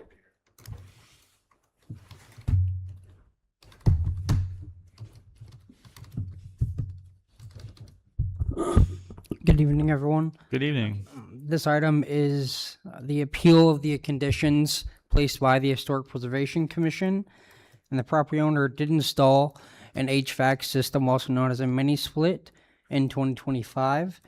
And the property is located in the Old Town Historic District, meaning it is subject to the Chapter 31 Historic Preservation Code. And what that means is there are exterior alterations criteria, and this project would be required to submit a certificate of appropriateness for staff or the HPC to review the criteria. And this was brought to staff's attention through a complaint that was received, and upon investigating that, staff did determine this was installed without the necessary approvals. And so we did reach out to staff, and or not staff, the applicant, and they did submit the necessary paperwork at that time. And there are no specific guidelines for mini splits within Chapter 31. And so when there are no specific guidelines, the HPC or staff rely on the design guidelines for alterations and the Secretary of Interior standards for rehabilitation. And using those guidelines and the information provided by the applicant, the HPC approved the COA with conditions.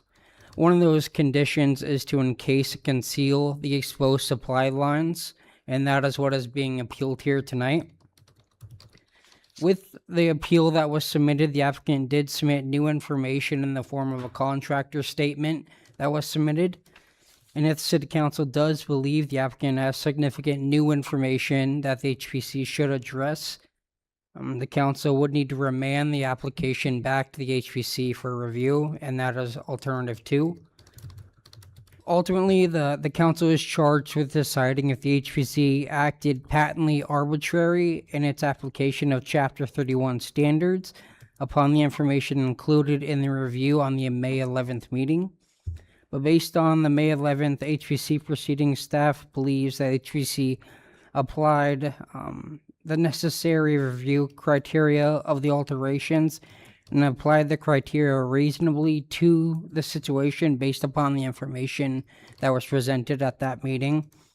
And therefore, we would recommend alternative 1, which is to uphold the HPC Commissions of approval and deny the appeal. Thank you. Questions? The option 2 that you mentioned, the remanding the appeal back to HPC, do we and maybe you just said that and I just wasn't paying enough attention, but do we believe that the new information that was submitted would change HPC's verdict? Staff does not know if the new information would alter the criteria if their HPC would uphold the same conditions. Do you think they would? Yes. Yeah. I mean, we can't know, right? So when they reviewed the application, it wasn't for like one small part of the house, it was for the whole house. So the conditions, they're complying with some of the conditions. They're asking not to comply with one of them. We really don't know if the HPC would look at it differently or not. It's hard to judge, but Okay. the information was really about the difficulty of retroactively correcting something they put in without a permit. That's ultimately the situation, is this was installed without a COA. So maybe it wouldn't have gone this way. Maybe these wouldn't be the conditions. We just don't know. HPC had to work with what they knew at that time. I see. This is new for us. Could you just inform council and the public what the procedure is now that similarly situated applicants are going through, and then if we were to remand it and they ruled similarly, what recourse does the homeowner have at that point? So you've never had an appeal in the history of the historic district that I'm familiar with. So I think this is the first time anyone has taken issue with the historic approval and asked for city council to overrule the HPC. So if you remand it, HPC would be making a new decision. So they would have, in my understanding, they would have the same appeal right that they just had. They would have 30 days to appeal it back to city council. But the threshold of review is whether the HPC made a decision that's arbitrary, not whether you agree with it or not, just whether their decision process was arbitrary and applying it. So it'd be restart the clock, basically get one more shot at HPC, then they'd have one more appeal period to come back to the city council. And are we the court of last resort? Could they appeal this to district court, or is this the final stage? Because historically they would have to appeal. They would be applying to district court. If I'm right about that. City Attorney Mark Lambert approaches the staff table. Well, as Kelly said, this is all very new. We've never had this kind of appeal before. But they would be able to, the answer is yes, they'd be able to appeal to district court, the council's decision. So. Okay. So I don't know whether this is for Parker or for Kelly, but in reading the council action form and the materials that are appended to it, it seemed to me that I saw that they installed this mini split system without getting a certificate of appropriateness. Then somebody complained that they had done it, and they went to the HPC to get retroactive approval for what they had done, and they discovered that it did not meet the guidelines in Chapter 31 or the Secretary of the Interior standards for preservation. That's correct. Okay.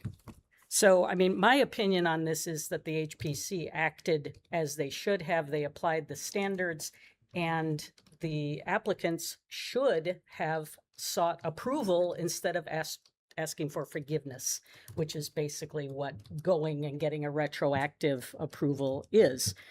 They got approval retroactively, and now they're appealing that. But I don't see what HPC has done incorrectly in applying the guidelines. And that seems to be what we have to decide. Would this also be as a secondary action, would this also be the time that we maybe direct someone to come up with standards for mini splits? We're going to be doing that at the next HPC meeting in August. Okay. So when I we- wondered, I thought I remembered Yeah, that so we when had we talked set about the this up. work plan in the spring, HPC had asked for some text amendments, windows and infill of openings. And we'd had 3 in mini split Yes. cases this year. So we said as staff, we should address this now about what expectations are with mini splits so the public would know. And what if we make a decision tonight that is different than what you end up with after we come up with standards for, like, wouldn't it be prudent to wait on this until the new standards have been decided? But that's not what's in front of you. So tonight, all you can decide is if HPC applied the correct standards. As they stand right now. You can't predict that there would be new standards or other changes that could be applied to the Sure. property. And they have, is it 90 days? What's the compliance period after it's approved? 4 months. So they would have 4 months from, if you deny the appeal tonight, they have 4 months to make those improvements. Kelly, could you remind us what this actually is, this 2 mini split air source heat pump system? And that's question 1. And second, are these things that are allowed in other parts of the community? Sure. We can put up a picture of what was installed so we all know what we're talking about. So Modern. I think we're starting to see these more in older houses because it's easier to provide heating and cooling within older houses that don't have ductwork to approach it this way. The trade-off is that some people route the supply lines on the outside of the house rather than internally. Most people, right? Yes, generally that's why you're doing that, because you think it's cheaper and easier to do. Yeah. So that's it. So yes, you can do a mini split anywhere in the city. The only place we have rules about the aesthetics of it would be in the historic district. And we're treating it essentially the same as gutters, other kinds of like exterior attachments to the structure. And that typically what we're looking for is to locate them in inconspicuous locations, try to make them match the house in color, at least, so they don't stand out. Those are the types of things we're going to be looking at. So here's what was installed. And you can see those white pipes. They're not gutters, they're supply lines. So they're connected to a condensing unit down at the ground level. We don't regulate the size of your air conditioner or your unit that's on the ground. It's just those exterior conduit and exterior supply lines that we're looking at. And so we've had this year, including this one, we've had 3 go to the HPC. So it's something that's been around for a while, but all of a sudden this year we had a handful of cases for it. And those other cases came to HPC before installing or after installing? Did the other 2 in advance? I can't remember the sequence. Did they both come in before? Yes, both applications came in beforehand. I apologize. I feel like I'm dense on this tonight. Is the issue here that they didn't paint the Yes. PVC? Mhm. Is that all that we're fighting about? There's two. Well, if you were starting from scratch, you would route it in a way that doesn't kind of dominate the historic facade with pipe links that go all over your wall. HPC did not require them to alter the path that the pipes take. They said encase it in a plastic PVC, which is what this is, and then paint it to match the house. But what's at issue is on one side of the house, the owner did not do that, and they're contesting that they don't want to, or they can't meet that expectation of being able to encase it and then paint it to match the house. It's right. That's under- the one condition. It's in right there. PVC going out the wall, right? But it's, Yes. it's a There's horizontal one on the other feed. side of the house. Yep. So up here at the top, It's right below the soffit is where they can't. That's where the one that they're agreeing they'll paint the PVC pipe now. They're just saying that other part they don't want to or cannot easily achieve the standard of the condition of the HPC. Of putting plastic around it, but they could still paint the pipe, right? I don't know. Did they say they? Again, we didn't. I was trying to look. I was trying to follow your report. But the point is not whether or not we agree with the standard. Correct. Unfortunately, it's Did they correctly interpret whether it? HPC interpreted it. Well, I'm just trying to understand. And if we could go back in time and they had installed this and they had painted it the appropriate color. I'm not sure what color that is, but they painted the appropriate color. Then then the HPC then would have approved this. Am I saying this correctly? That's right. Mm-hmm. In other words, is there I would anything say, else? yeah, in a simple way, yes. That again, if you start from scratch, we're looking at where you actually route it. So the other photo is a street-facing facade where two white conduits are running across that facade. That is not the ideal way to preserve an historic facade. HPC did not require them to alter what was installed, but to only paint that. The other two that we had reviewed, we were able to, the homeowners were willing and able to situate the unit and the conduit so it would be next to a chimney or run with a gutter or something else that was a physical vertical element and did not go crisscross kind of across the facade, and it was on a side or a rear facade. So this is a corner lot, so they have two facades that face the street. But what the commission thought was reasonable was to make it paint to match and to be encased in a PVC pipe. Okay. Is there public input on this? I don't know. I don't believe the appellant was intending to Well, and the attend. point is, this is basically you're deciding whether or not they properly interpreted. We can move to send it back in light of the fact that they have painted it. Is that correct? They have not. Again, Part of it. they're only contesting the one condition, which is that part under the soffit. They intend to paint this part compliant with the conditions. Well, I'd like to give these people a chance. I mean, I hate to think. All right, I'll open up. up public comment, but it's strictly to the point. They have to demonstrate in their comments, if they're here, that why the HPC did not correctly interpret the regulations, because that's really the question before council tonight, essentially. So we'll open up public input. If there's someone here who wants to talk to council about this particular topic, we certainly can, they're welcome to come and speak.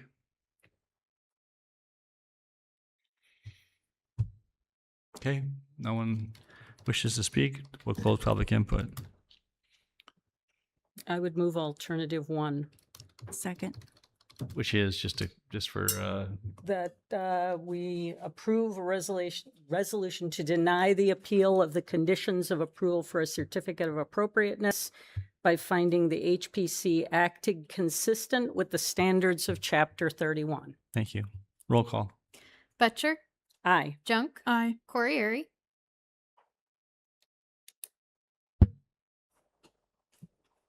Aye. Rollins, Aye. Beatty Hansen, Aye. Garten. Nay. Very good. All right, so the appeal is denied. We'll inform the homeowner, and as we said, they would have 4 months to comply. Very good. Thank you. All right, move on. Number 36, resolution accepting easements and approving purchase agreements for 24-26 traffic system capacity improvement program at 13th and Grand. Did I miss that you already continued the next item to the 11th? Item 35 was pulled by the applicant. Right. Was there a motion to move that to the next meeting ever that I didn't hear? No. I have not yet moved that. Yeah, so I think we need to address so the applicant requested that item. So I think we need to introduce the item, and you need to take an action to put it on a future agenda. Very good. Is there a motion to place item 35 on the August 11th agenda? So moved. Second. Those in favor of the motion, please say aye. Aye. Any opposed? Carried. Thank you, Kelly.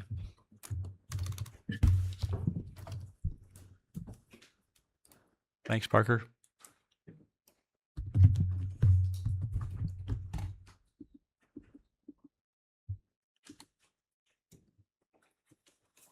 Public Works Director Justin Clausen and Traffic Engineer Mark Ganson approach the staff table. Good evening. Tonight we're here to provide an update on the 13th and Grand intersection project. JCG Land Services, a subconsultant on the project, has been having ongoing conversations for the acquisition since November.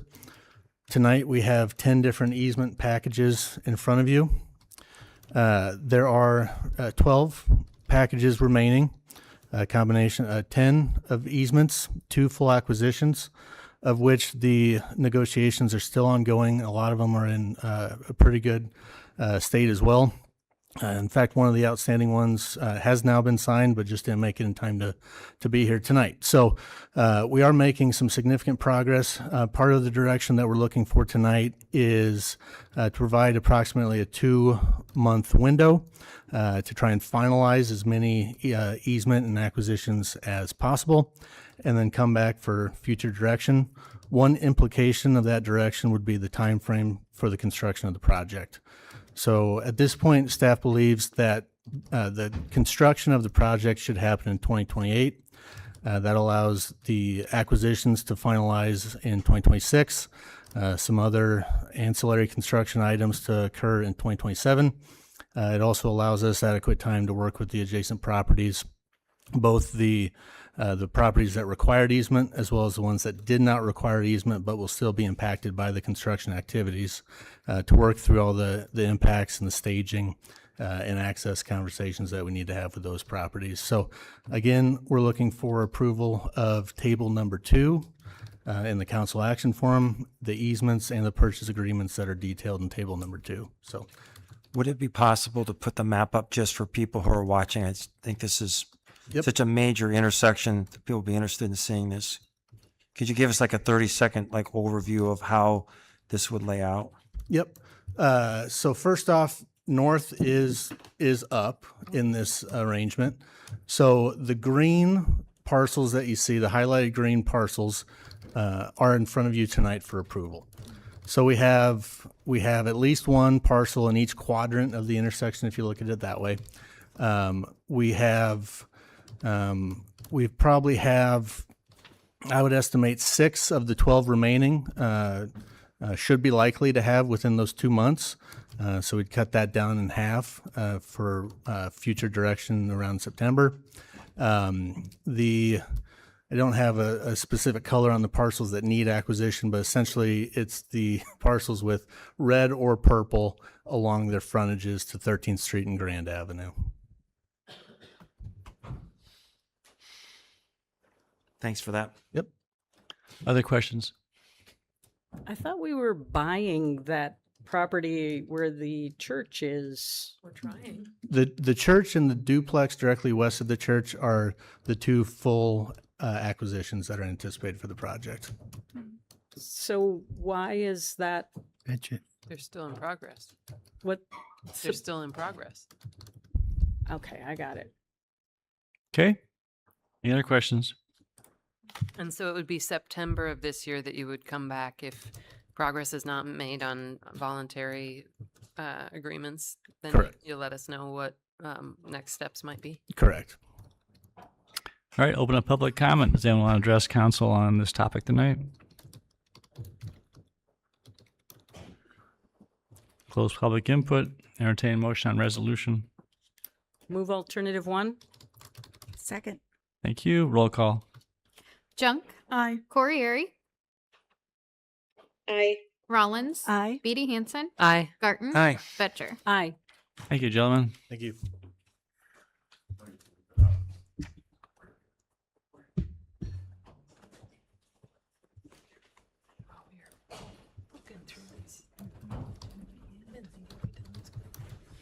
Electric Services Director Donald Comm, Assistant Director Curtis Spence, and Finance Director Corey Goodnow approach the staff table.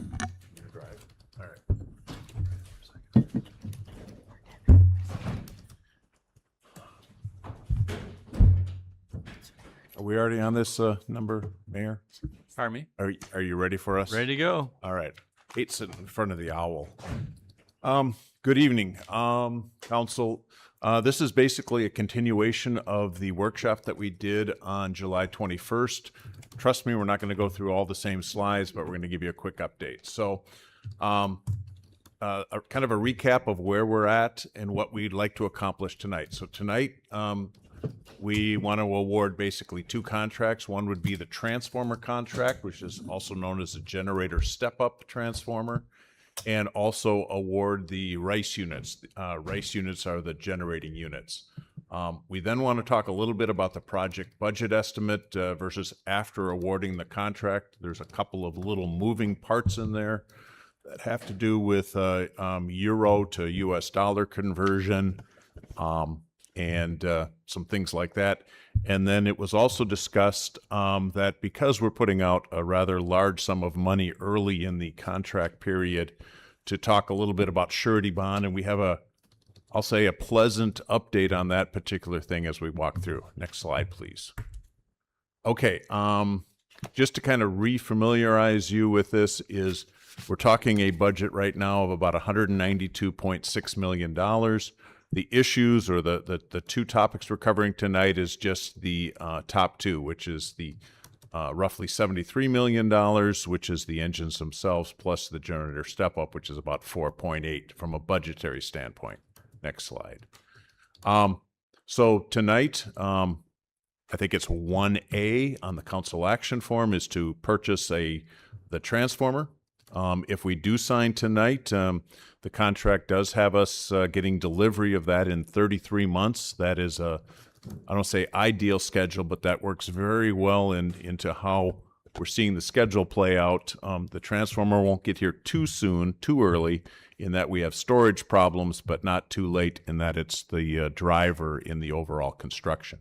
The estimated cost of the transformer, including cost increases and things like that Sergeant Lundy put together, was estimated at 4.8. When we award the contract tonight, the cost of the transformer is $2.3 million and change.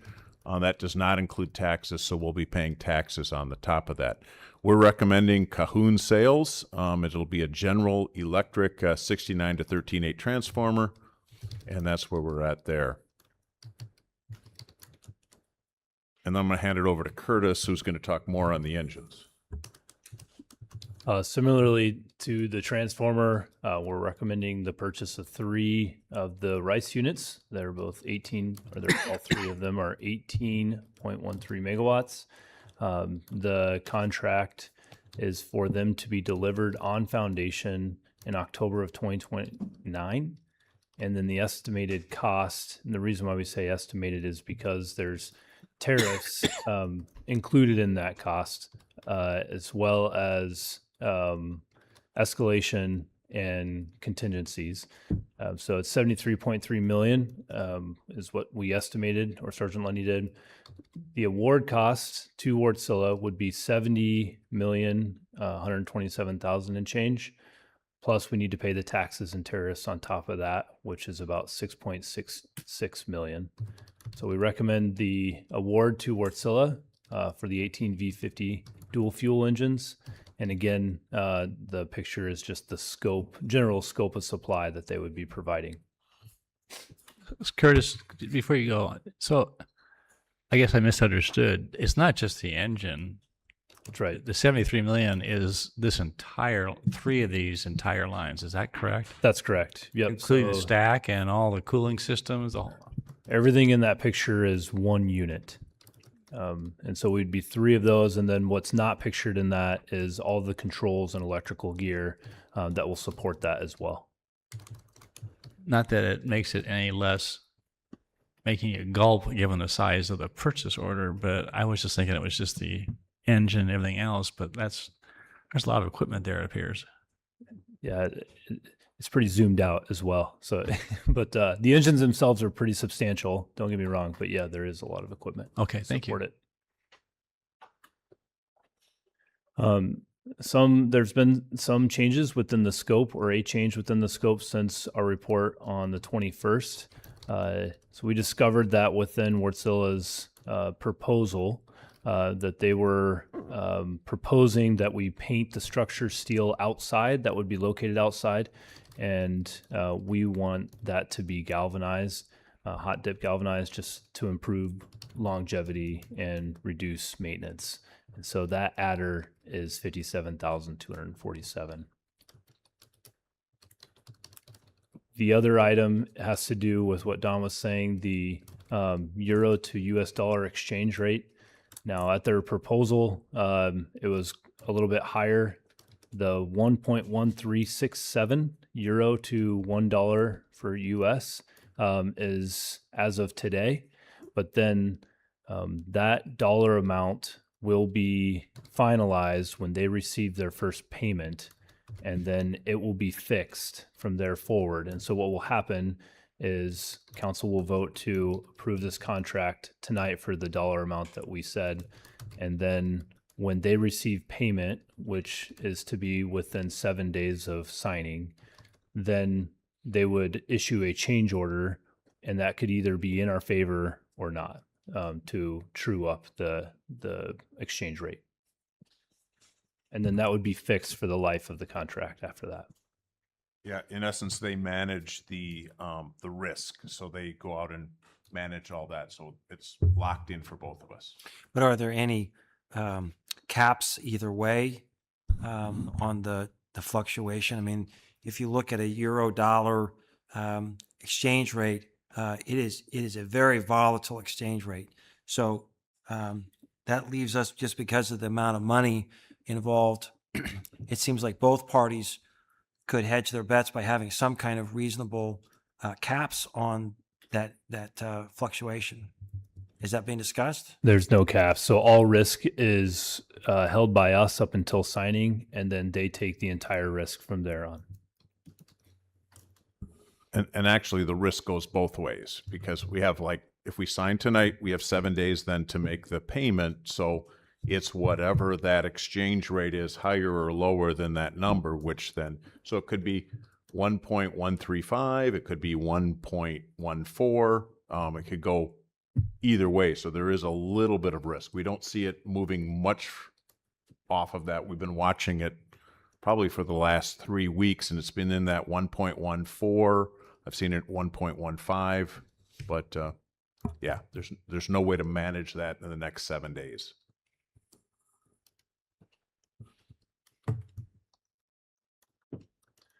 The other topic is the surety bond that I think all three of us will talk about. But so we asked Wärtsilä if they could provide us a surety bond, or what we call here a performance and supply bond.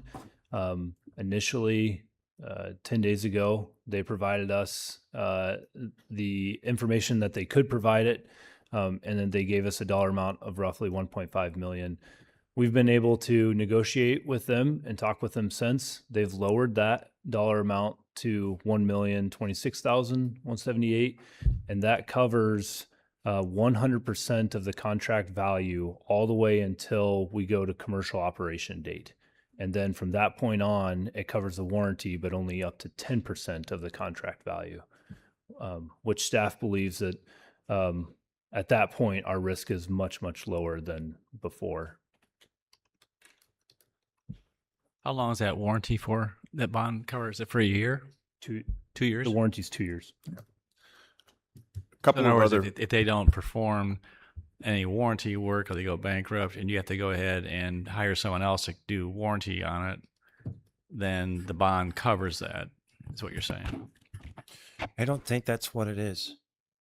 I mean, I'll let you guys speak to that, but that's not what you described last week. I just want to make sure I understood what you're saying. Yeah, no, it's good. I don't know. the Okay, answer to that. that's fine. It'd be good just to make sure we're on that everyone's on the same page, essentially. But I'm not asking that it should be there. But I think it's what you've got, safeguarding the interests of the community, and the ratepayers. So I just, when you mentioned warranty, I was just wondering if that was a warranty bond too. But go ahead. yeah, a couple of other pieces on the. Could you stay on that, please? Because that did not come up, and I think it's important. What I heard last week was that it was protecting us in the event the company goes bankrupt. But you raise a point that I didn't consider last week, that they have a contractual obligation not just to provide us with the units, but to provide warranty service. Would it protect that?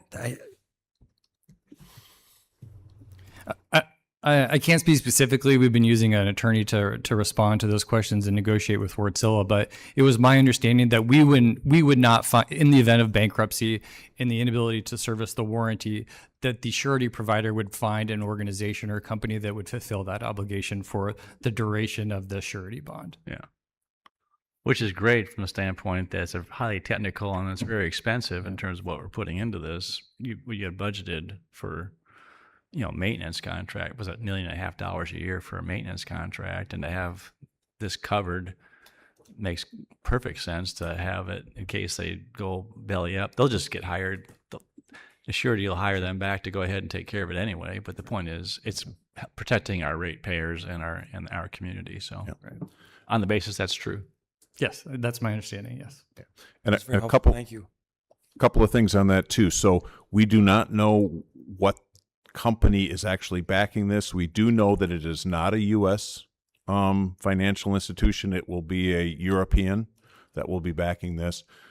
So prior, or as we were looking at the surety bond, staff did sit down and look at the company's financials, anything that was public. We looked at it. It's a very solid company, currently created in 1835. The surety company? No, Or the Wartzilla itself. I'm sorry. Yeah. Yeah, it's not Lloyd's of London or anything like that. So we did look at that, which gave us comfort. They're a large company, about 17,000 employees, and they're putting in 50 projects in the United States with their engines all over the country. With that said, we also then got our contracted attorney involved, who has been doing this. He's quite specialized in this particular area and has worked with Wartzilla on many of these projects. He helped us go through the both the contract language for the Wartzillas themselves and on the surety bond. And his recommendation to staff was that he would say it's prudent for a community such as Ames to get the bond, which, if you noticed in the council action form on the 28th, well, the one on the 21st, we said that staff was recommending not to take the bond, and then the council action form today on the 28th said that we've kind of changed our tune and recommended that that we do take the bond. I will mention URAB has been through this, and this was prior to the contracted attorney. URAB's recommendation formally in their minutes was not to go and take the bond. They thought that at the time, $1.5 million could be better spent on projects, but that was before we had talked to the attorney. So I just at least want to make sure that it got in the record where URAB sat on this. Maybe can you comment on the language at all? Because there's been a few documents that have been going back and forth as late as 4 and 5 o'clock today. Can you speak to that? There was some language within the supply agreement that the attorney helped us talk through, and had a lot to do with change of law as well as force majeure. Some of the specifics around change of law was that it's already been agreed that the city would pay for tariffs and such things that would belong to the United States. But if there was a tariff, say that Finland had with another country that they were working with parts, Wartzilla was suggesting in their draft that we would be responsible for that as well. And so we were able to negotiate that out. And so we are only responsible for tariffs and taxes that are responsible to the U.S. and not because of other companies or other countries. The force majeure piece was in reference to if there was war within Middle East countries, and that would constitute a force majeure event. Well, given what is happening right now, we were concerned about starting a contract in force majeure, and so we were able to shore that language up so that it was any future items that were unforeseen that were around those countries, that they had the responsibility to look at other avenues that would make it so that they could fulfill their contract. It's like money well spent on your attorney. Yeah, it was very good. I would say that the last draft that we've received from Wartzilla, he was satisfied with how the contract stands. Good. However, is it ready to be signed? We have to have an attorney look at it one more time. Are we okay? What did he say? He wanted to know, do we have to have the attorney look at it one more time, or are we okay? He's given his last look, and he says it's as he would. He's okay with all. We're ready to go with that then. That one. Okay. So we'll need to get a final red lines all taken out, signed by Wartzilla, and then we'll get it to council or to the mayor here in the next coming days. Pending award.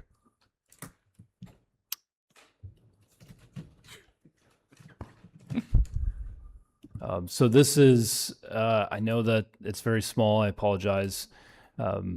This is the same estimate on the first column that we started our presentation with.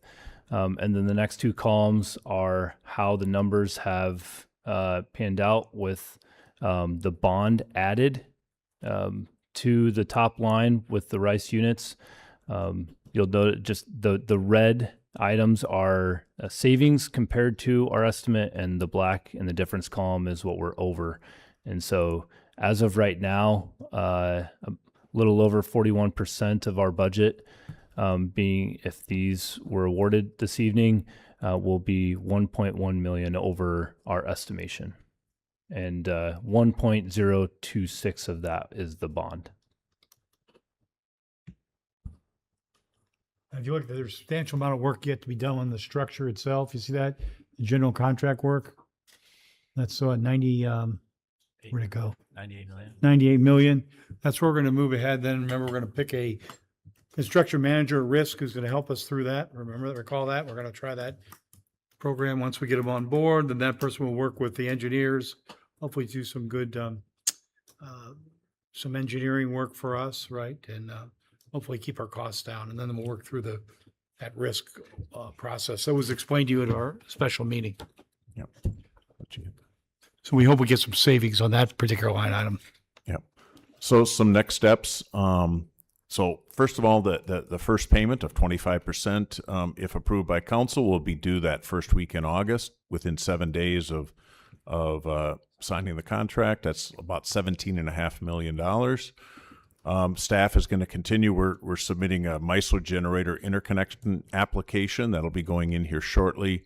This is what Steve was talking about. So we're looking from a construction standpoint to do what's called CMAR, Construction Manager at Risk. We're looking, the request for proposal is actually to find a firm that specializes in helping us pick the right CMAR. We don't want just any CMAR. We want somebody that has specialty in this particular area.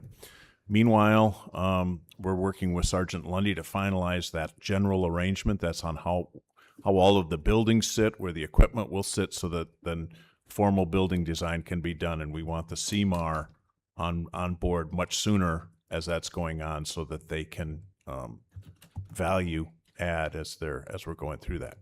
Staff and UFSS, that's the Mike and Mark group that council remembers. We're engaging with them to help us adjust the energy cost adjustment. So as we're saving money from not burning refuse-derived fuel, that can be properly accounted for and being used to help pay off the bonds. And then on the August 25th meeting, we'll be back with Suzanne, our financial advisor, to present our financing plan for the entire project. So the full $192 million, we should have a proposal then to discuss. So the council action form itself is written a little different. Item number 1 is basically approval of the transformer is 1A, and approval of the Wartsila contract is 1B. Number 2 is 1 plus, if council desires to also approve the surety bond, it's 1. 2 is 1 plus the surety bond.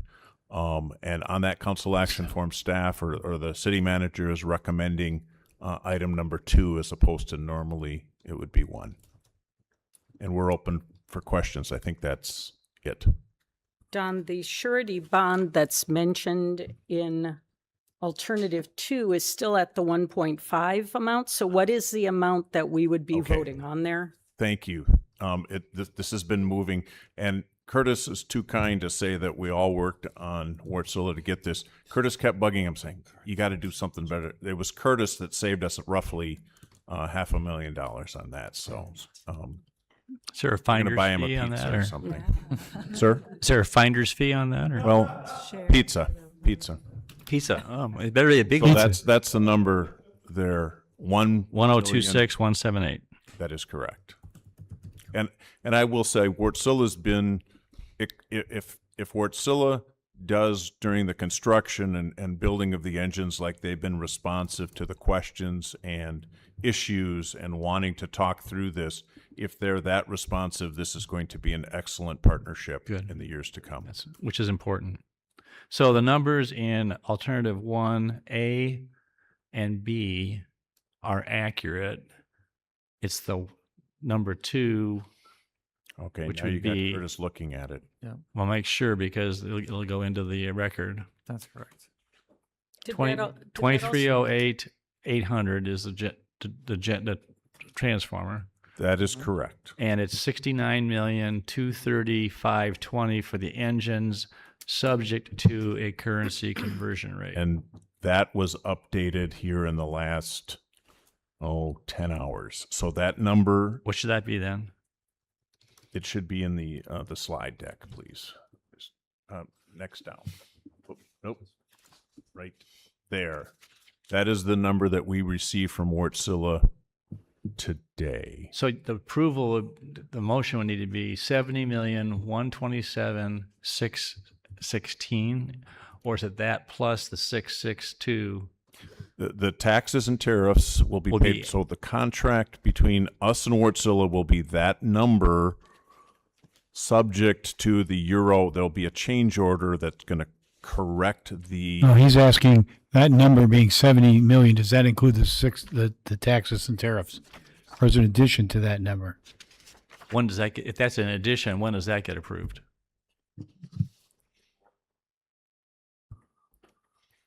The entire number will be the 70,127 plus the 6,662. Let me go down. So it's a full number of 76,789,000. Let's go slow. So it's 76. Oh, you can't see it. I'm sorry. 76 million. 76,789,000. 789. 739. So the motion. And 52 cents. That would be, and then that would be subject to any currency fluctuation in the next week. But that includes the estimate. That's the taxes and tariffs. That's complete for the engines. That's correct. So that'll allow us to pay Wartsila, allow us to pay taxes and for the equipment and the tariffs as the tariffs sit today. And they may fluctuate. And that would hard be to tell what's that would gonna be worked happen. within a change order. But at least you got everything as known today in a motion. Correct. Okay. Sorry about that. No, it's all right. It just make sure that we get the numbers correct. So when the record shows, you're not coming back and saying, "Oh, we forgot. We got to do this, this, and this." So now I'm confused. That 76 million number does not include the surety bond. It includes it does include the. Oh, it does. I thought the plus was 6 million something already. The 6 million is taxes and tariff. Yeah, but 70,000 plus 6 million is 76. So where's the additional million for the surety bond?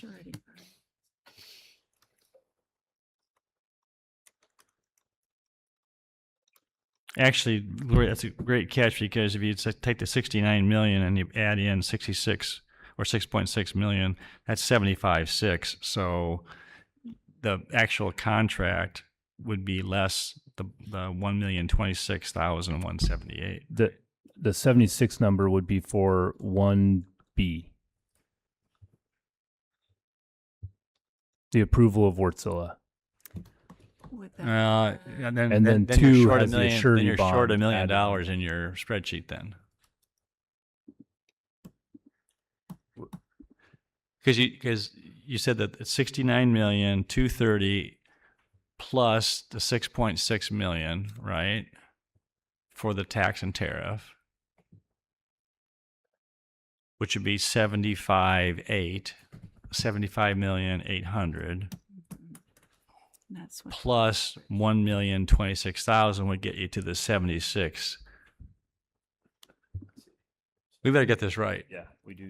You want to take a few minutes? We could take a 5-minute break. Why don't you go ahead and figure out the numbers so that we figure can the rest of the. And does it include the additional amount, the 52,000? Yeah. Yes, I know that for sure. Okay. All right. Or 50, whatever the 50,000. Right. Let them take a break and finish the rest of the agenda. All right. What's that? You want to finish the rest of the agenda? Yeah, let's go ahead and we will go ahead and move on to item number 38, and we'll come back to 37. Good point. Right, item number 38, entertain motion on third reading and adoption of ordinance number 4601, rezoning ordinance with master plan for the Bluffs at 4899 Everest Avenue. Move on third. Second. Thank you. Roll call. Corriere, Aye. Rollins, Aye. Beatty Hansen, Aye. Garten, Aye. Fetcher, Aye. Junk. Aye. And entertain motion on resolution approving the rezoning agreement. So moved. Second. Thank you. Roll call. Rollins, Aye. Beatty Hansen, Aye. Garten, Aye. Fetcher, Aye. Junk, Aye. Corriere.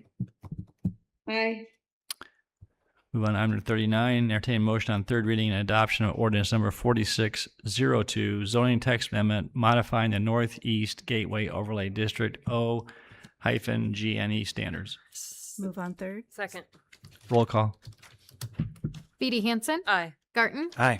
Fetcher, Aye. Junk, Aye. Corriere, Aye. Rollins. Aye. Thank you.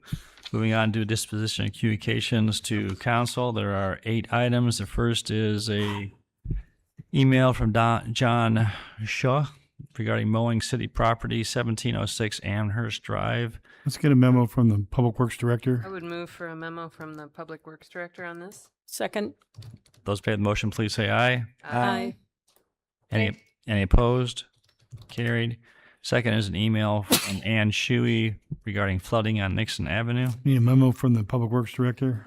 Move we get a memo from the Public Works Director. Second. Those in favor of the motion, please say aye. Aye. Any opposed? Any opposed? Motion carried. Next is a email from Craig Sackett. Safety concern for road curve located by Stonehaven Apartments. I'd move for a memo from traffic. Well, just say Public Works. Public Director. Works, We'll go through sorry. the Director first. Yeah, sure. Second. Public Works. Feels sad if you don't go through him first. Oh, I'm sorry. My bad. Those in favor of the motion, please say aye. Aye. Any opposed? Carried. Next is a letter from Light Edge Development regarding the data center from Mike McDaniel. Information. Information only. Next from Mike Frisk, flooding in North Ames. We're already getting a memo on that, right? I would move we work this into the it'll former go, memo. It'll go about to the localized flood. Public Works Director again. Okay. Those in favor of the motion, please say aye. Aye. Any opposed? Carried. Next is from Aaron Ollendike.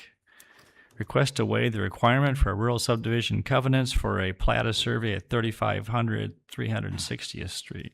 Need a memo from the Planning Director. I'd move we get a memo from the Planning Director. Second. Those in favor of the motion, please say aye. Aye. Aye. Anyone opposed? Carried. Next in the ISU Interfraternity Council, request for golf cart use for fraternities and sororities at a very limited period of time. Yeah, we need a memo. Move. Be for the police chief and the risk managers who we're going to send it to. I would There's two move issues. for a memo from the police chief and the risk manager. It'll be a combined manager. memo. Okay. Second. Those in favor say aye. Aye. Aye. Any opposed? Carried. Last is memo from city attorney, changes in state law, silent file 2378. This is Mark's response to that, so I think you want to put on a future agenda if you want to follow through, right, Mark? I'd move we put this on a future agenda. Second. Okay. Those in favor, please say aye. Aye. Aye. Any opposed? Motion carried. Move on to report of governing body participation with Discover Ames. We had a presentation from Katie Kramer on visitor experience update. That was sort of interesting. Huge number of events that Discover Ames is facilitating. Nothing else that I noted. We also had an announcement about the Sci-Town groundbreaking, which is supposed to occur on September 2nd, with groundbreaking on the south side of Center Drive, and the hotel will come in the future at some point on the north side. And we got some other updates on the progress of the event center, and it's moving on. They're going through their process. Okay.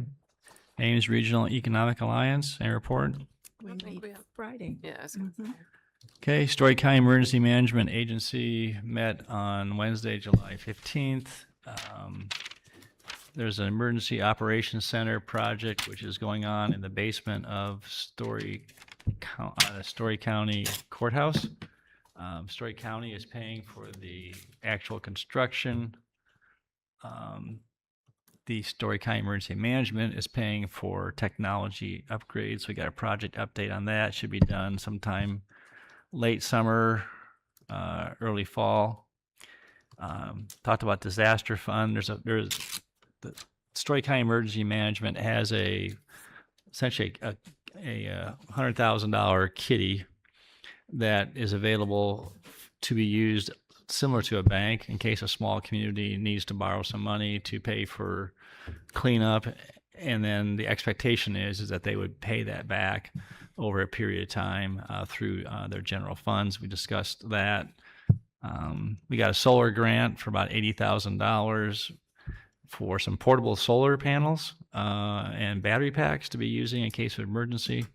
I can't say enough positive things about Rich Higgins. He is our goes to some of these meetings. He's really involved. So is the fire department, and so I think he's taking care of working on that. And then we talked about some budget closeout decisions and talking about strategic plan review and direction for the next 5 years. So. And also, I had asked and will be proposing that we have the coordinator for Story County Emergency Management Agency to come to council and just do a quick 5 or 10 minute update on what they do, the fantastic services they provide, how they work and network. They do not actually do the work, they're the coordinators. But I think it'd be good for council and our community to know that they do a lot of planning, and we're very appreciate what they do. Transit. We did not meet since our last council meeting. Okay. Council comments, Gloria. Rummage Rampage is underway at the intermodal facility at 129 Hayward Avenue. I've been there for about 18 hours so far over the last few days. The opening day of the event, cash purchases totaled $27,000, and that does not take into account the many, many, many Venmo purchases that were made. So this week, noon till 6 every day. Saturday morning opens at 8, closes at noon, and all items are half price on Saturday.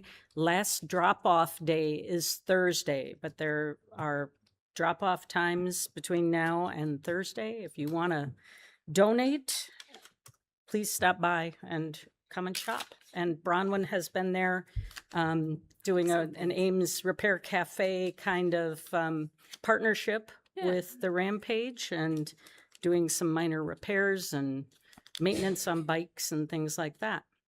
Well, bless your hearts for enduring the humidity and the heat in that ramp. Well, it's been going on, so. Anything else? No, that's it. Rachel? Nothing tonight. Amber, anything tonight? No, nothing for me. Anita? Just thanking staff again, especially as we continue through the data center conversations, and thanking the community for staying involved. Our emails, we are reading them. Okay. Thank you. Raman? Nothing for me tonight. Thank you. Two things. National Night Out is next Tuesday.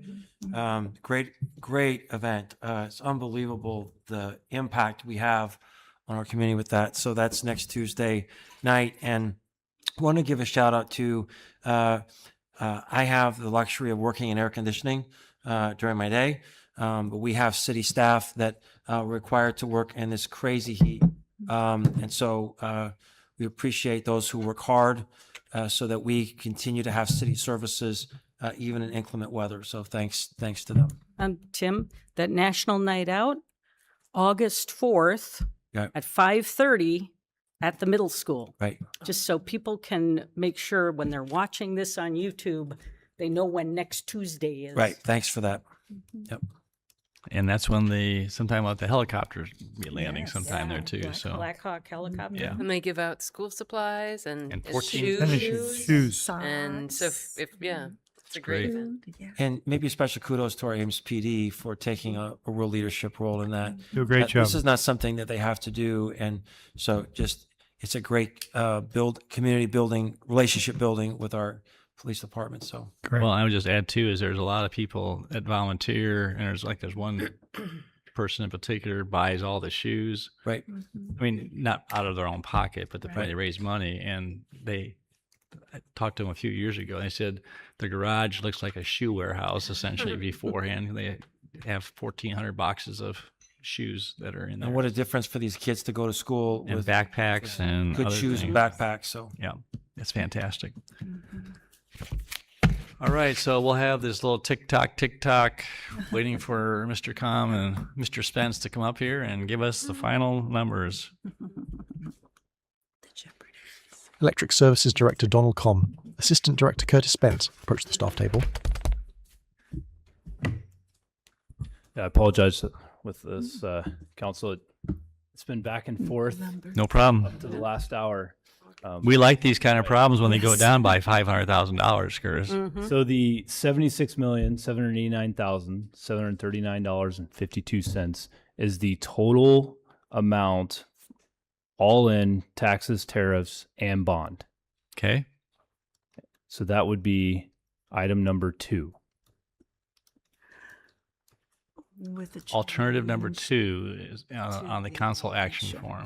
Does that make? Did you say 52 cents? I did. Okay. Oh, you're kidding me. Just want to make sure. Sorry.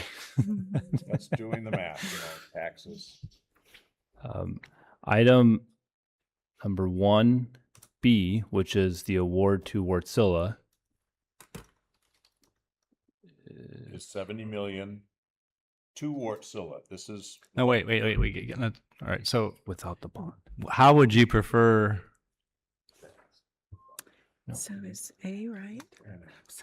How do we want to make sure this motion is drafted the way that you want? You want the bond separate, or do you want the total Wartsila contract, taxes, tariffs, and bond in one number? How do you, because the council can award something. We would like it as one number, and I think that would be better because that's what staff is recommending. So bond, taxes, tariffs, and the entire equipment contract with Wartsila, which is the 76, 789, 739, and 52 cents. we put the 52 cents in there for Brian. That's your tip for Okay. And then the generator step up transformer is 2,308,800. That's correct. Okay. Taxes.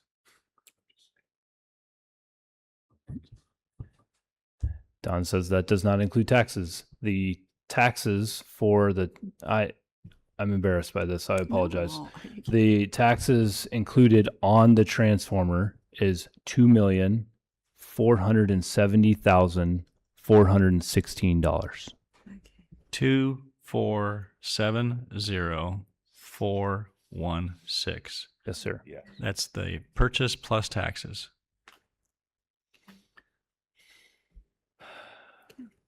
All right, so let's do this. I entertain a motion on awarding a contract to Calhoun Sales Incorporated, Iowa City, Iowa, for the generator step-up GSU transformer for the Ames Municipal Energy Center in the amount of $2,470,416, which includes taxes.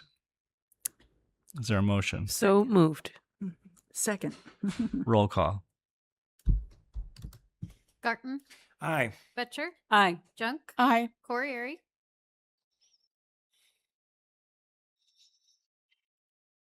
Aye. Rollins, Aye. Beatty Hansen. Aye. Okay. Entertain motion awarding a contract to Wartsila North America Incorporated of Houston, Texas for 3 18V50DF engines and auxiliary equipment in the amount of $76,789,739.52, subject to currency conversion rate and inclusive of tax, tariff, and surety bond. So moved. Second. And Roll. the equipment So- contract, Pardon me? right? I did It not. also includes the equipment contract. Yes. Yes. Yeah, the motion was for 3 18V50DFs, engines and auxiliary equipment, and the amount inclusive of. Okay. So the amount that the number I gave was included tax, tariff, and the whatever the bonds. I know it's called surety, but you had a double. You had a Surety and supply bond. supply. Performance and supply. Was it? Performance and supply bond. Performance and supply bond. Make sure that. And before we vote, I want to just take one more shot at this to make sure I understand this. So the window that we're worried about for currency fluctuation is just a week. And so once this week passes, then the exchange rate is locked in for the contract. Am I saying that correctly? Yes. It's as soon as they receive that first payment, that is the day that the number is set. So our liability exposure is really just a few more days. Yes. Because They're taking the risk. They're going to arbitrage the risk essentially. What silly is once they get their down payment, they're going to, if the currency rate goes up or it goes down, they're taking all the risk on that. Corey, given the action tonight, how long will it be before you transfer the money? You've got until when? Friday?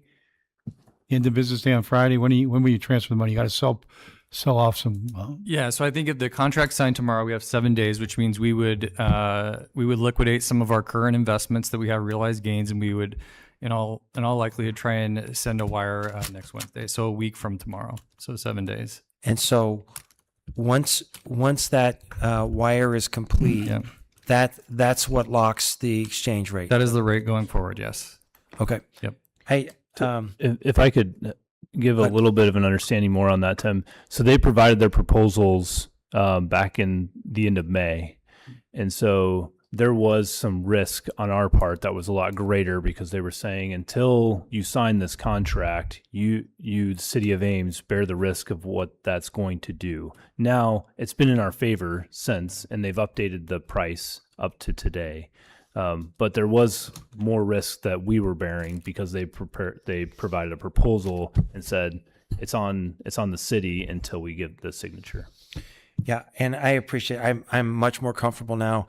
I did a quick bit of research. There are these different mechanisms for both sides to protect themselves, and they call them common exchange rate mechanisms.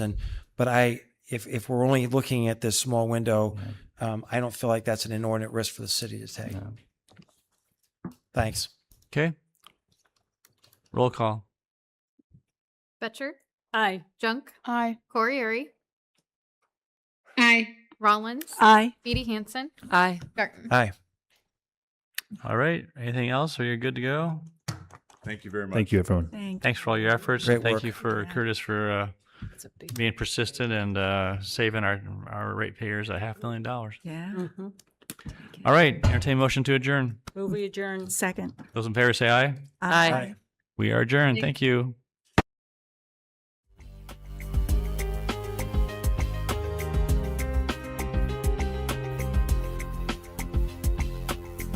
Ames City Council meeting credits. City of Ames.